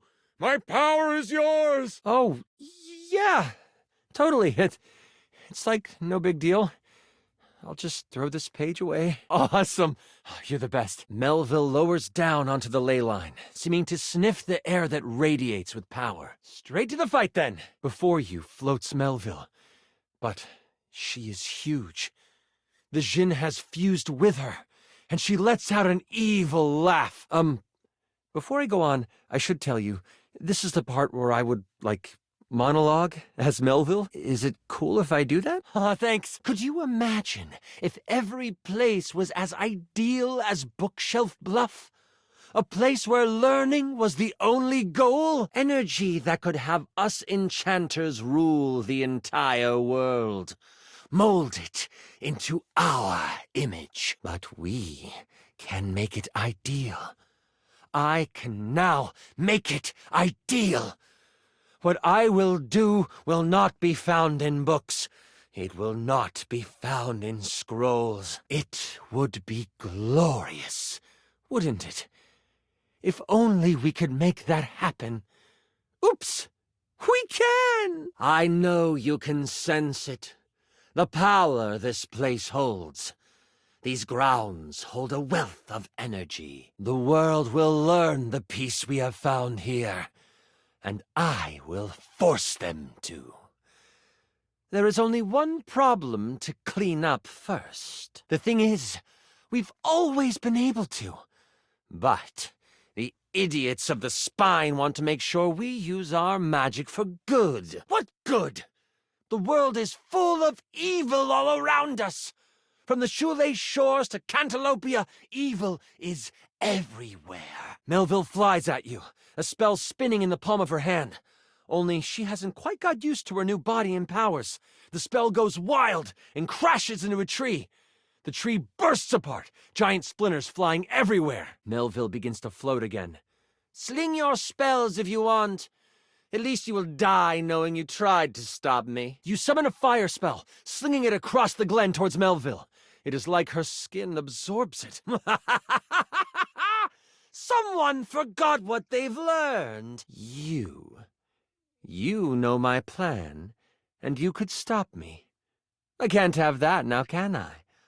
Oh, what a pity. It seems I must finish you now. One hits Melville directly in the arm. She rears back, a pained wince on her face as she pulls out the large piece of wood. This gives you time to react. You are panicked and aren't sure what to do. You get off a lightning and water spell, too. Nothing. Melville's power proves too much for you. You fall over. You stop breathing. The forest is your final resting place. You sprint for the lamp Melville left on the ground. It hits you hard in the stomach for... Nothing seems to work. What do you do now? Upon touching it, you see it is covered in runes. A quick scan shows you they are runes of capturing. 15 damage. Melville fires off a spell of pure force at you. That hit makes you wish your robes were padded. You can't get smacked around too much more. The words come flowing from your mouth like water. And with each word, Melville gets pulled closer and closer to the lamp. You are instantly glad you paid attention in runes class. Put that down, Dewey. You don't know what you're doing with that. That's it. Metal. You remember djinns are weak to metal. While Melville screams in agony, you take off. The tools. They might be what you can use to stop Melville. You hurl the lamp at her. As a reflex, she goes to catch it, but it burns right through her hand. Melville is scared of this thing. What do you do? Well, ain't that something? It is obvious she has never known humility. Stop! You don't have to do this! I won't kill you right now! This distraction, though momentary, makes you slip on the pronunciation of the rune Slimfumplach. You look away from Melville for a moment, and you see Moise and the tools appear beside you. As she gets pulled in toward the lamp, you hear a voice next to you. The trowel groans. You destroyed all the works we done did! That's a hard one anyway. Melville uses this opening to fling a spell at you. The memory of the tome comes back to you. Good thing you have metal tools right next to you. It makes contact, hitting you for... That hit makes you wish your robes were padded. You can't get smacked around too much more. Melville's power proves too much for you. You fall over. You stop breathing. The forest is your final resting place. Only, it burns through her hand. 15 health. As you are hit, the lamp flies out of your hand, and Melville goes to catch it. You've never done metal magic before, so you aren't sure how to summon it quickly. Moise picks him up and hands him to you. I don't know about that. Trowel protests. You lift the trowel like a magical focus. This is kinda awesome! Trowel yells. Here you go! He's mouthy, but does good work. And you unleash it toward Melville. It rips through her, leaving behind a ring of smoke where it made contact. A grayish-silver orb of pure metal collects at the tip of the trowel. This leaves enough room for Melville to counterattack. That hit makes you wish your robes were padded. You can't get smacked around too much more. 5 damage. With a flash of blue energy, she hits you with an arcane lance. You stagger back, pushing through the pain. She is still reeling from your hit, so it only hits for... Even in her hurt state, her power proves too much for you. You fall over. You stop breathing. The forest is your final resting place. You lift your eyes toward Melville, and you see the other tools rushing her. Kaplow! The vines are thrown off and burst into flames as they hit the ground. It looks like it's holding, until, in that moment, as if by magic, Moise appears. Now I have to kill you too! Die, Moise! They get a few swipes in before Melville starts to grab them by the handle and snap them in half. Oh, this doesn't look very good! Melville charges up an energy attack. Moise lifts a hand, and vines fly out of the ground to wrap around Melville. As you sprint back the way you came, you come across the tools. They are resting in a clearing. If you can get your hands on one of the tools, you might be able to defeat Melville. And then, it hits you. The book said something about... metal? Yeah. It certainly did. Or there might be something else you want to do. You have enough spell notches to do your ultimate attack. Or maybe a higher level metal spell? You use this time to run through the woods as quickly as you can. You have a moment to react before it flies. Melville fusing with the djinn doubled the size of the entity. And while it can fly, the thick trees prove difficult for it to navigate. The trowel looks at you, unimpressed. Oh, so changing the terms of our agreement, eh? I don't like that at all. What do you want to do now? If you ain't about paying us and there's nothing doing. The rumble of Melville pushing trees aside to find you is heard. You run out toward the tools. What do you say? Say, is that the boss? You lift the trowel like a magical focus. This is kinda awesome. Trowel yells. You've never done metal magic before, so you aren't sure how to summon it quickly. A grayish-silver orb of pure metal collects at the tip of the trowel. Okay, kid, let's get a move on it. We got a djinn to take out. What do you do? As the trowel hops in your hand, Melville stumbles across you and the tools, and you unleash it toward Melville. It rips through her, leaving behind a ring of smoke where it made contact. 10 damage. That hit makes you wish your robes were padded. You can't get smacked around too much more. You stagger back, pushing through the pain. With a flash of blue energy, she hits you with an arcane lance. Even in her hurt state, her power proves too much for you. You fall over. You stop breathing. The forest is your final resting place. She is still reeling from your hit, so it only hits for... This leaves enough room for Melville to counterattack. You lift your eyes toward Melville, and you see the other tools rushing her. Kaplow! The vines are thrown off and burst into flames as they hit the ground. In that moment, as if by magic, Moise appears. Now I have to kill you too! Die, Moise! Melville charges up an energy attack. It looks like it's holding.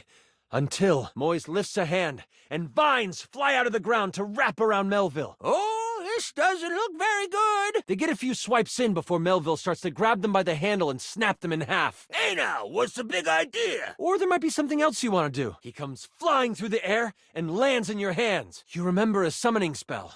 You focus it on Trowel. You have enough spell notches to do your ultimate attack. Or maybe a higher level metal spell? Who is you to be grabbing it, folks? You want to touch? You ask, you moron! You have a moment to react before it flies. Trowel slaps your hand until you let him go. Oh, so changing the terms of our agreement, eh?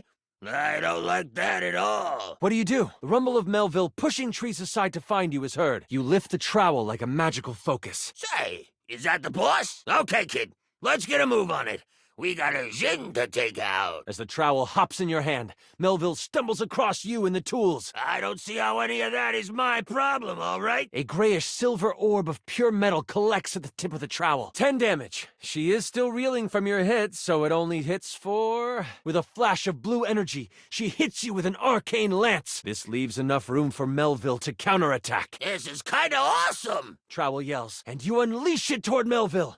It rips through her, leaving behind a ring of smoke where it made contact. You've never done metal magic before, so you aren't sure how to summon it quickly. You lift your eyes toward Melville, and you see the other tools rushing her. That hit makes you wish your robes were padded. You can't get smacked around too much more. They get a few swipes in before Melville starts to grab them by the handle and snap them in half. Moise lifts a hand, and vines fly out of the ground to wrap around Melville. Even in her hurt state, her power proves too much for you. You fall over. You stop breathing. The forest is your final resting place. You stagger back, pushing through the pain. Oh, this doesn't look very good. In that moment, as if by magic, Moise appears. Melville charges up an energy attack. It looks like it's holding. Until... Kaplow! The vines are thrown off and burst into flames as they hit the ground. Now I have to kill you too! Die, Moise! Or there might be something else you want to do. You sense something. A pulsing of pure energy. It's the ley line from before. You have a moment to react before it flies. You have enough spell notches to do your ultimate attack. Or maybe a higher level metal spell? But you have heard enough of her. With your hand pointed at the ground, you call forth the very metallic minerals of the dirt. In an instant, you are transformed. Your whole body glows with arcane power, and you feel your full magical potential unlocked. They quickly form a giant harpoon of metal. Melville unleashes another arcane lance on you, only this time, you absorb it. It makes you stronger. Scanning quickly to find it, you sprint for it, running past Moise and drawing the attention of Melville. Wait! Calm down! Remember, you are my apprentice!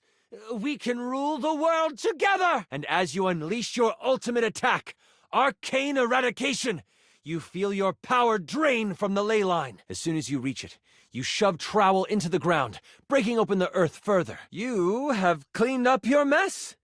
As you run back to campus, you mentally call dibs on all of her cool stuff. But she can't.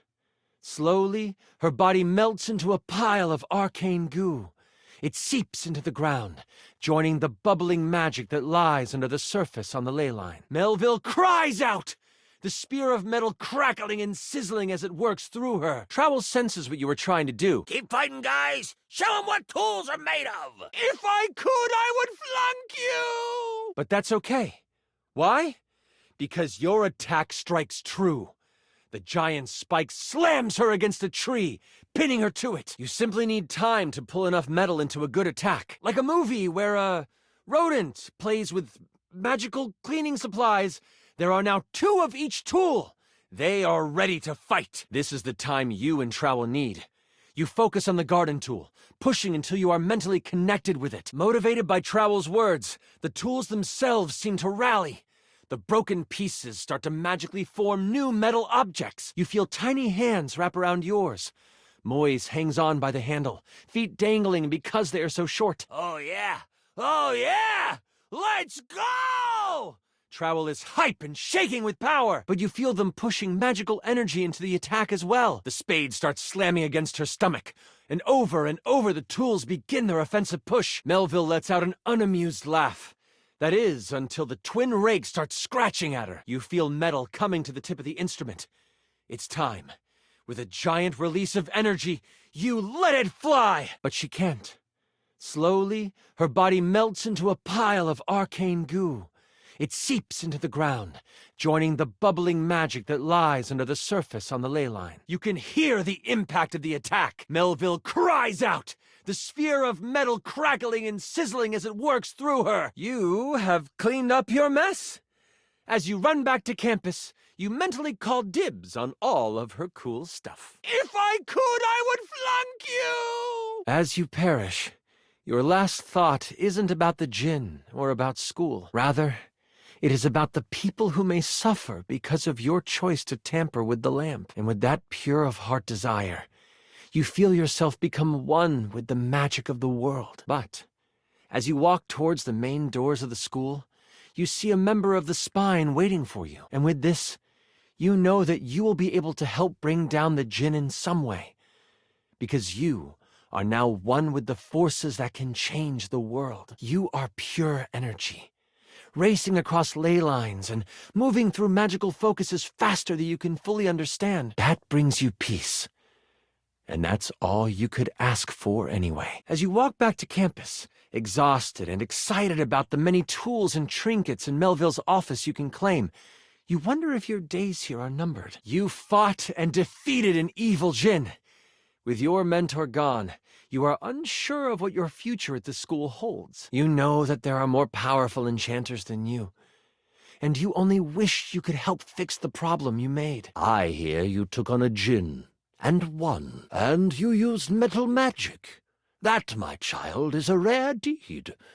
You have accomplished more than you know. This is not the last time the hero of Bookshelf Bluff will be asked to sling a spell for the protection of the school. And with those words, a smile appears on your face. Moise, by some magic they will never reveal, has beat you there and stands beside the High Enchanter Jefferson. We in the Spine hereby declare your tuition free.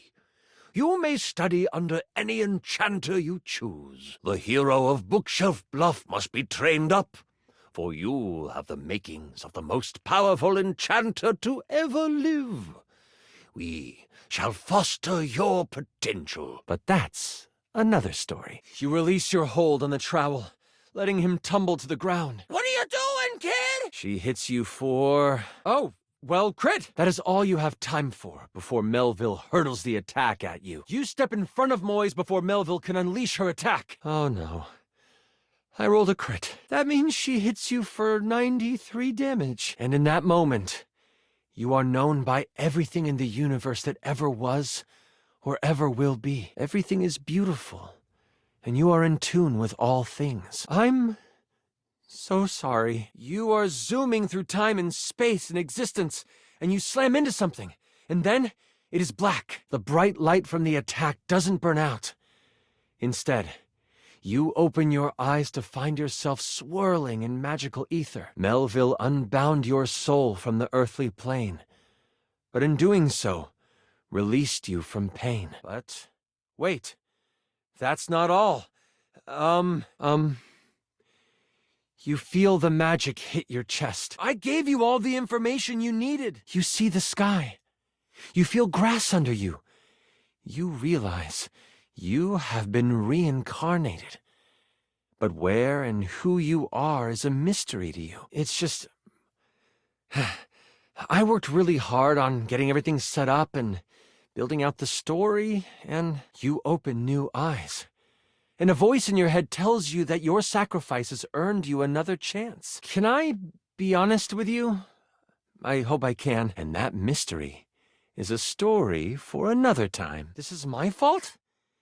You didn't pay attention to any of the clues I was dropping. You were amazing. The way you just... We could move from the character sheets to the, let me know. And if you were ever wanting to roleplay again... in any way, other sheets? Sorry, I'm just so excited with how much fun we just had. Listen, that was pretty much perfect for me. You are pretty much perfect to me. I'm floored by you. Until next time, you mighty hero, I'll be waiting for your epic return. Yes, you can, Jerry. No problem. Forgive me for piercing the GM veil. This should always be a safe space. The way you sacrificed yourself? We are friends and adventurers through and through. Yeah, I'd like that. That was incredible! Oh, sure, Cherry? Sure. Perfect. Holy crit! If that's how you roleplay here, I'm excited to see how you might like some other roleplay. You are... Oh, that was better than I could have imagined. That was such a good session. Listen, I appreciate you so much, and I would love to play with you again. I'm sorry. That's super embarrassing.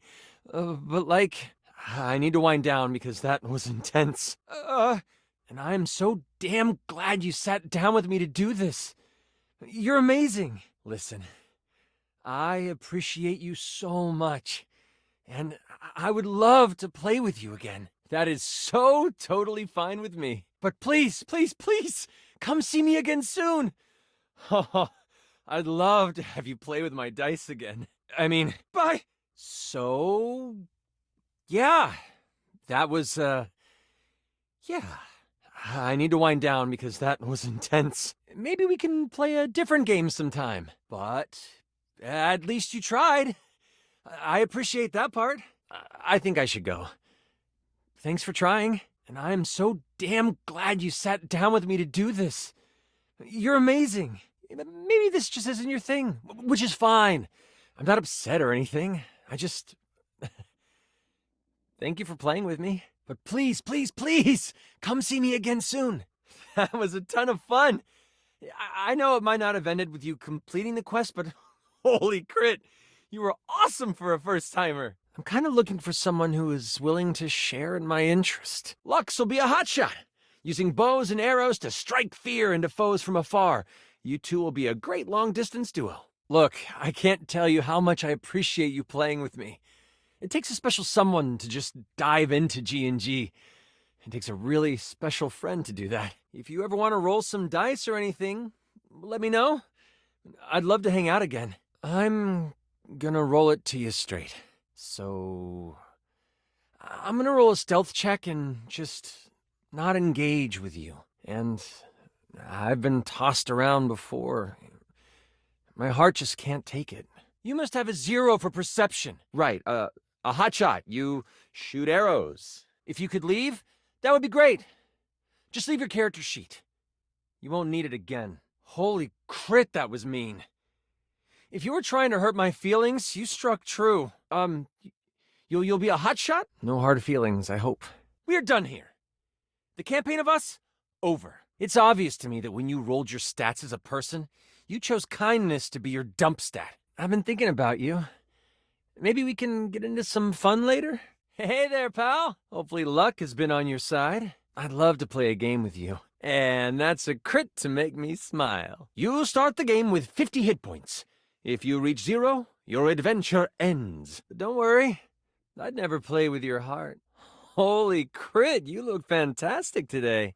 I must admit, I have a weakness to charming people such as yourself. That was... smooth. Are you rolling to charm me? Huzzah!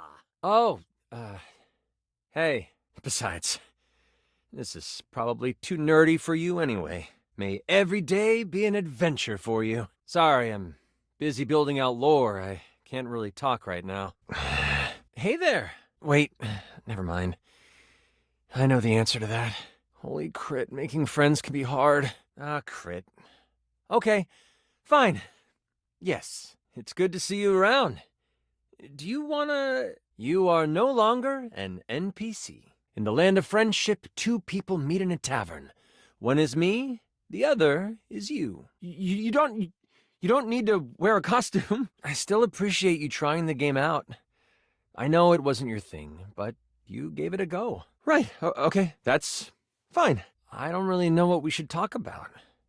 All I have in my mind are Maps and cool names for townsfolk and tavern keeps. Lux? Okay. I'm still glad you came by. It is always good to see your face. Okay. Back to the enchanter sheet then. Worry not. I shall be here, steadfast and patient. You have returned. Did your journeys provide you with the necessary boons? I take it you have the required stat allocation? Go forth, my courageous companion. I shall wait for you here. We're going to start. That's outstanding! In all my roles, I never thought I would have a real adventure. Holy crit, really? You want to realize me? Yes. Sometimes a level up is needed to unlock what you need. I wonder what my new movement speed is. Sure. Holy crit! Will you look at that? I have taken on a new form. Oh, why, thank you. I owe this new adventure to you and your kindness. Oh, thank you. That's a critical failure. Anyway, what did you roll? Wait. I want to roll a couple things. You automatically succeed that check. A 9 and a 6. I think we can make those numbers work. You have yourself a very willing creature here. You do know I wrote this one-shot, right? It seems I have a quest of my own. Anyways, do you want to use your bow? Oh, yes, you. 100% you. Do you mind? Moving on. Okay, roll to see if you can shoot one with an arrow. No, you... Anyway, you shoot your arrow, and with a 1... it sticks into the leg of your party member for 5 HP. Will you please just... So you hit your partner for damage. That literally has no bearing on this adventure whatsoever. You critically fail your attack roll. I thought you didn't roll... What subs? What are you even talking about? Having Lux play with us might not have been the best idea. That's not the point. Can I continue now? Moving on. Oh no, that's so sad. Oh, won't that be a shame? Woohoo! And he hit you, Lux, for 30 health. There is no chat! Back to what I was saying. Nope, would. I've just decided. If you had read the sheet, you would know you just threw her your only health potion. Oh, for heaven's sakes, Lux! Do it in another room, at least. You made her stronger, yes. Too bad you don't know any better. Lux, are you going to help? Nope, sure didn't. Why would you... Whatever. It hurts, because it is a trowel, and you take 10 damage. Back to the fight. So, now you are an evil character, and the adventure is over. So, good job. Now would be a really good time to do something, Lux. But, not just yet. Oh, so many more.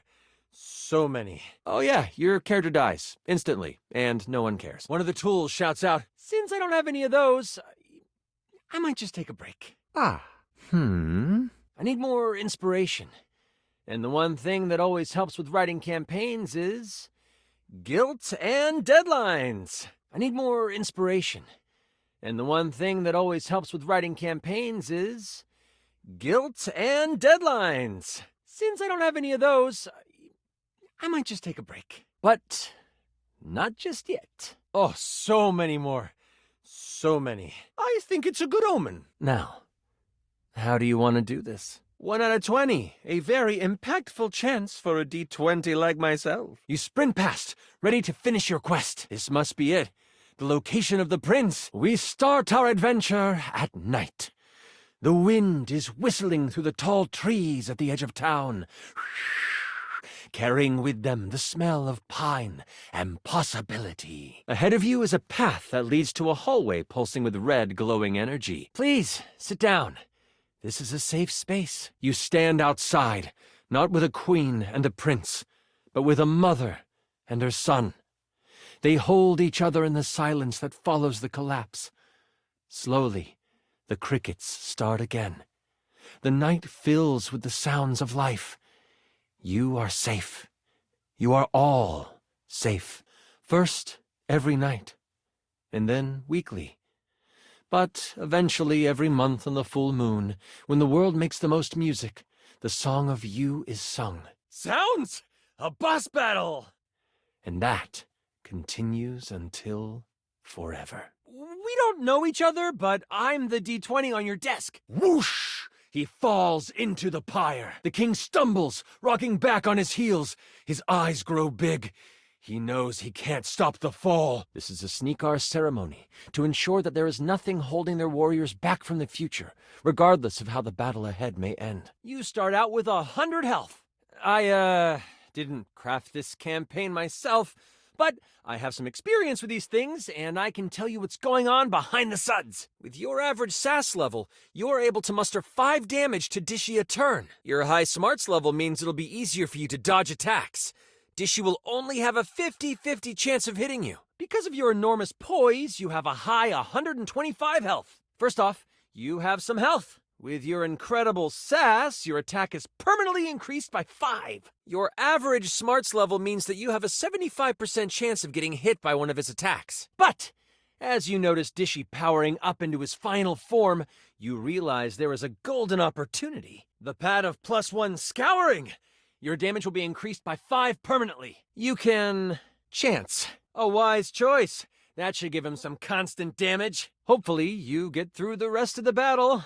The Golden Gauntlets! Your defense has risen by 5. That was you attack for this much damage. You strike out. Dishy has this much health and this attack. You have this much health and this attack bonus. You call out to the others in the house. You can attempt to sabotage Dishy from the inside.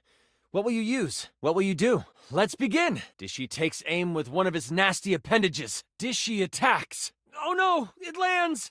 With the spotty Wi-Fi and your intelligence, there's a very low chance of a hit. Dishy attacks for this much damage. Dishy heals for +3 health. With your intelligence, there's a lower chance of a hit. With the spotty Wi-Fi, there's a lower chance of a hit. Your gauntlets take some of the incoming damage. You evade Dishy's attack. Phew! Your high charm increases the chance that this works. With your high empathy, you might have a better chance. I don't think that worked. The spatula stirs up some damage. Dishy loses 5 health. It might be tough with empathy that low, but we can try.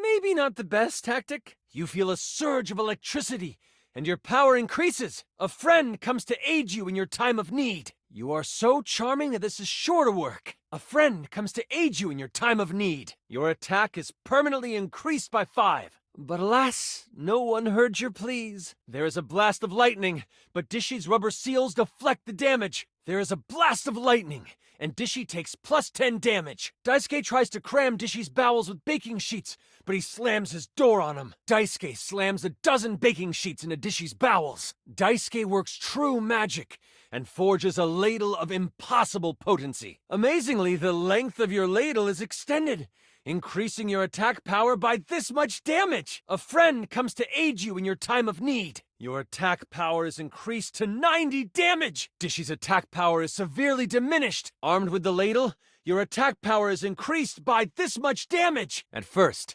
Dishy is annoyed. Bubbles fly in all directions. Sinclair leans in close and whispers into Dishy's ear. But slowly, Dishy's expression begins to change. Somehow, this heals you for 20 health. You had no idea that sweet little guy had so much potential for raw aggression. Sudsy attacks with indomitable force. Dishy takes 30 damage. Dishy looks at you with newfound understanding. He lays down his arms and bows in humble surrender. The face of God. He appears to become frustrated, then enraged. A hallowed silence fills the room. Then to cry. His sobs grow deeper and more intense, and his eyes fill with wonder. It is as though he has been shown the meaning of the universe, the answer to the great mystery. Then he begins to laugh. Slowly, Sinclair turns, nods to you, and begins to walk into the sunset. This information damages Dishy's sense of normalcy, but leaves his combat capabilities intact. Because of the distance, it's a little spotty. I think it can help. Without its precious Wi-Fi, he'll have to shut down. The gum clogs up the detergent dispenser, leaving Dishy unable to clean himself further. A fine choice. The spatula will be immovable in there. Incredible! You did it! Get ahead of any future upgrades. Oh, smart thinking. I didn't think that was possible. Okay, I'm going to go now, but with my saving throw, I bring you back to life. You died. Looks like you two have things to work out. You are brought back with somewhat renewed vigor. It works! Dishy loses 25 health. Damn. Worth a shot. It's in there real tight. Dishy is unharmed. I can't believe you're doing this, dude. It should be done through careful, well-thought-out story beats, excellent lore, and a good sense of closure. This is a terrible way to find out your relationships. Sure, dude. Fine. Here they are. Your relationship dice. Yep. Okay, so I'm supposed to weight them depending on how you played your games together? I've got the dice all done up like you wanted. I'm seeing slightly more love on these dice. A dead heat between love and hate on these dice. We've got a lot of love here. Odds slightly favor love here, but not by much. I'm seeing slightly more hate on these dice. Okay, these odds are looking real good for love. Looks like you have completely equal odds. Ooh, these odds looking real bad for love on these dice. Ooh, these odds aren't looking great on the dice for love. A dead heat between love and hate on these dice. Looking good for love here. Let's hope it works out in the roll. Odds slightly favor hate on these dice. Let's see what we roll. Your chances of getting love here are pretty darn low, I'm afraid. Just a slight favoring of love over hate. Not by much, though. Odds slightly favor hate on the dice. Let's see what we roll. It's love! Sure, dude. Whatever. A dead heat between love and hate on these dice. You're friends! It's... Sure, dude. Whatever. I'm gonna go. Oh, dear. It's... Art thou ready for our date? I'm gonna go. I don't feel anything towards you, dude. Aside from feeling a little uncomfortable. Ho there, fairest maiden. I'm gonna go. Dude, I'm not anything to you. This is a date? Never fear. She is in good hands. Let's see. Love ending modifier with a human. And I already have a little thing going on with the human. LARPing, of course. How else does one treat a maiden? Okay. It's definitely a date. Let's go. No, I do. Oh my god. This is gonna be truly excellent. Oh yeah, definitely. I rolled a 19 on my charisma check.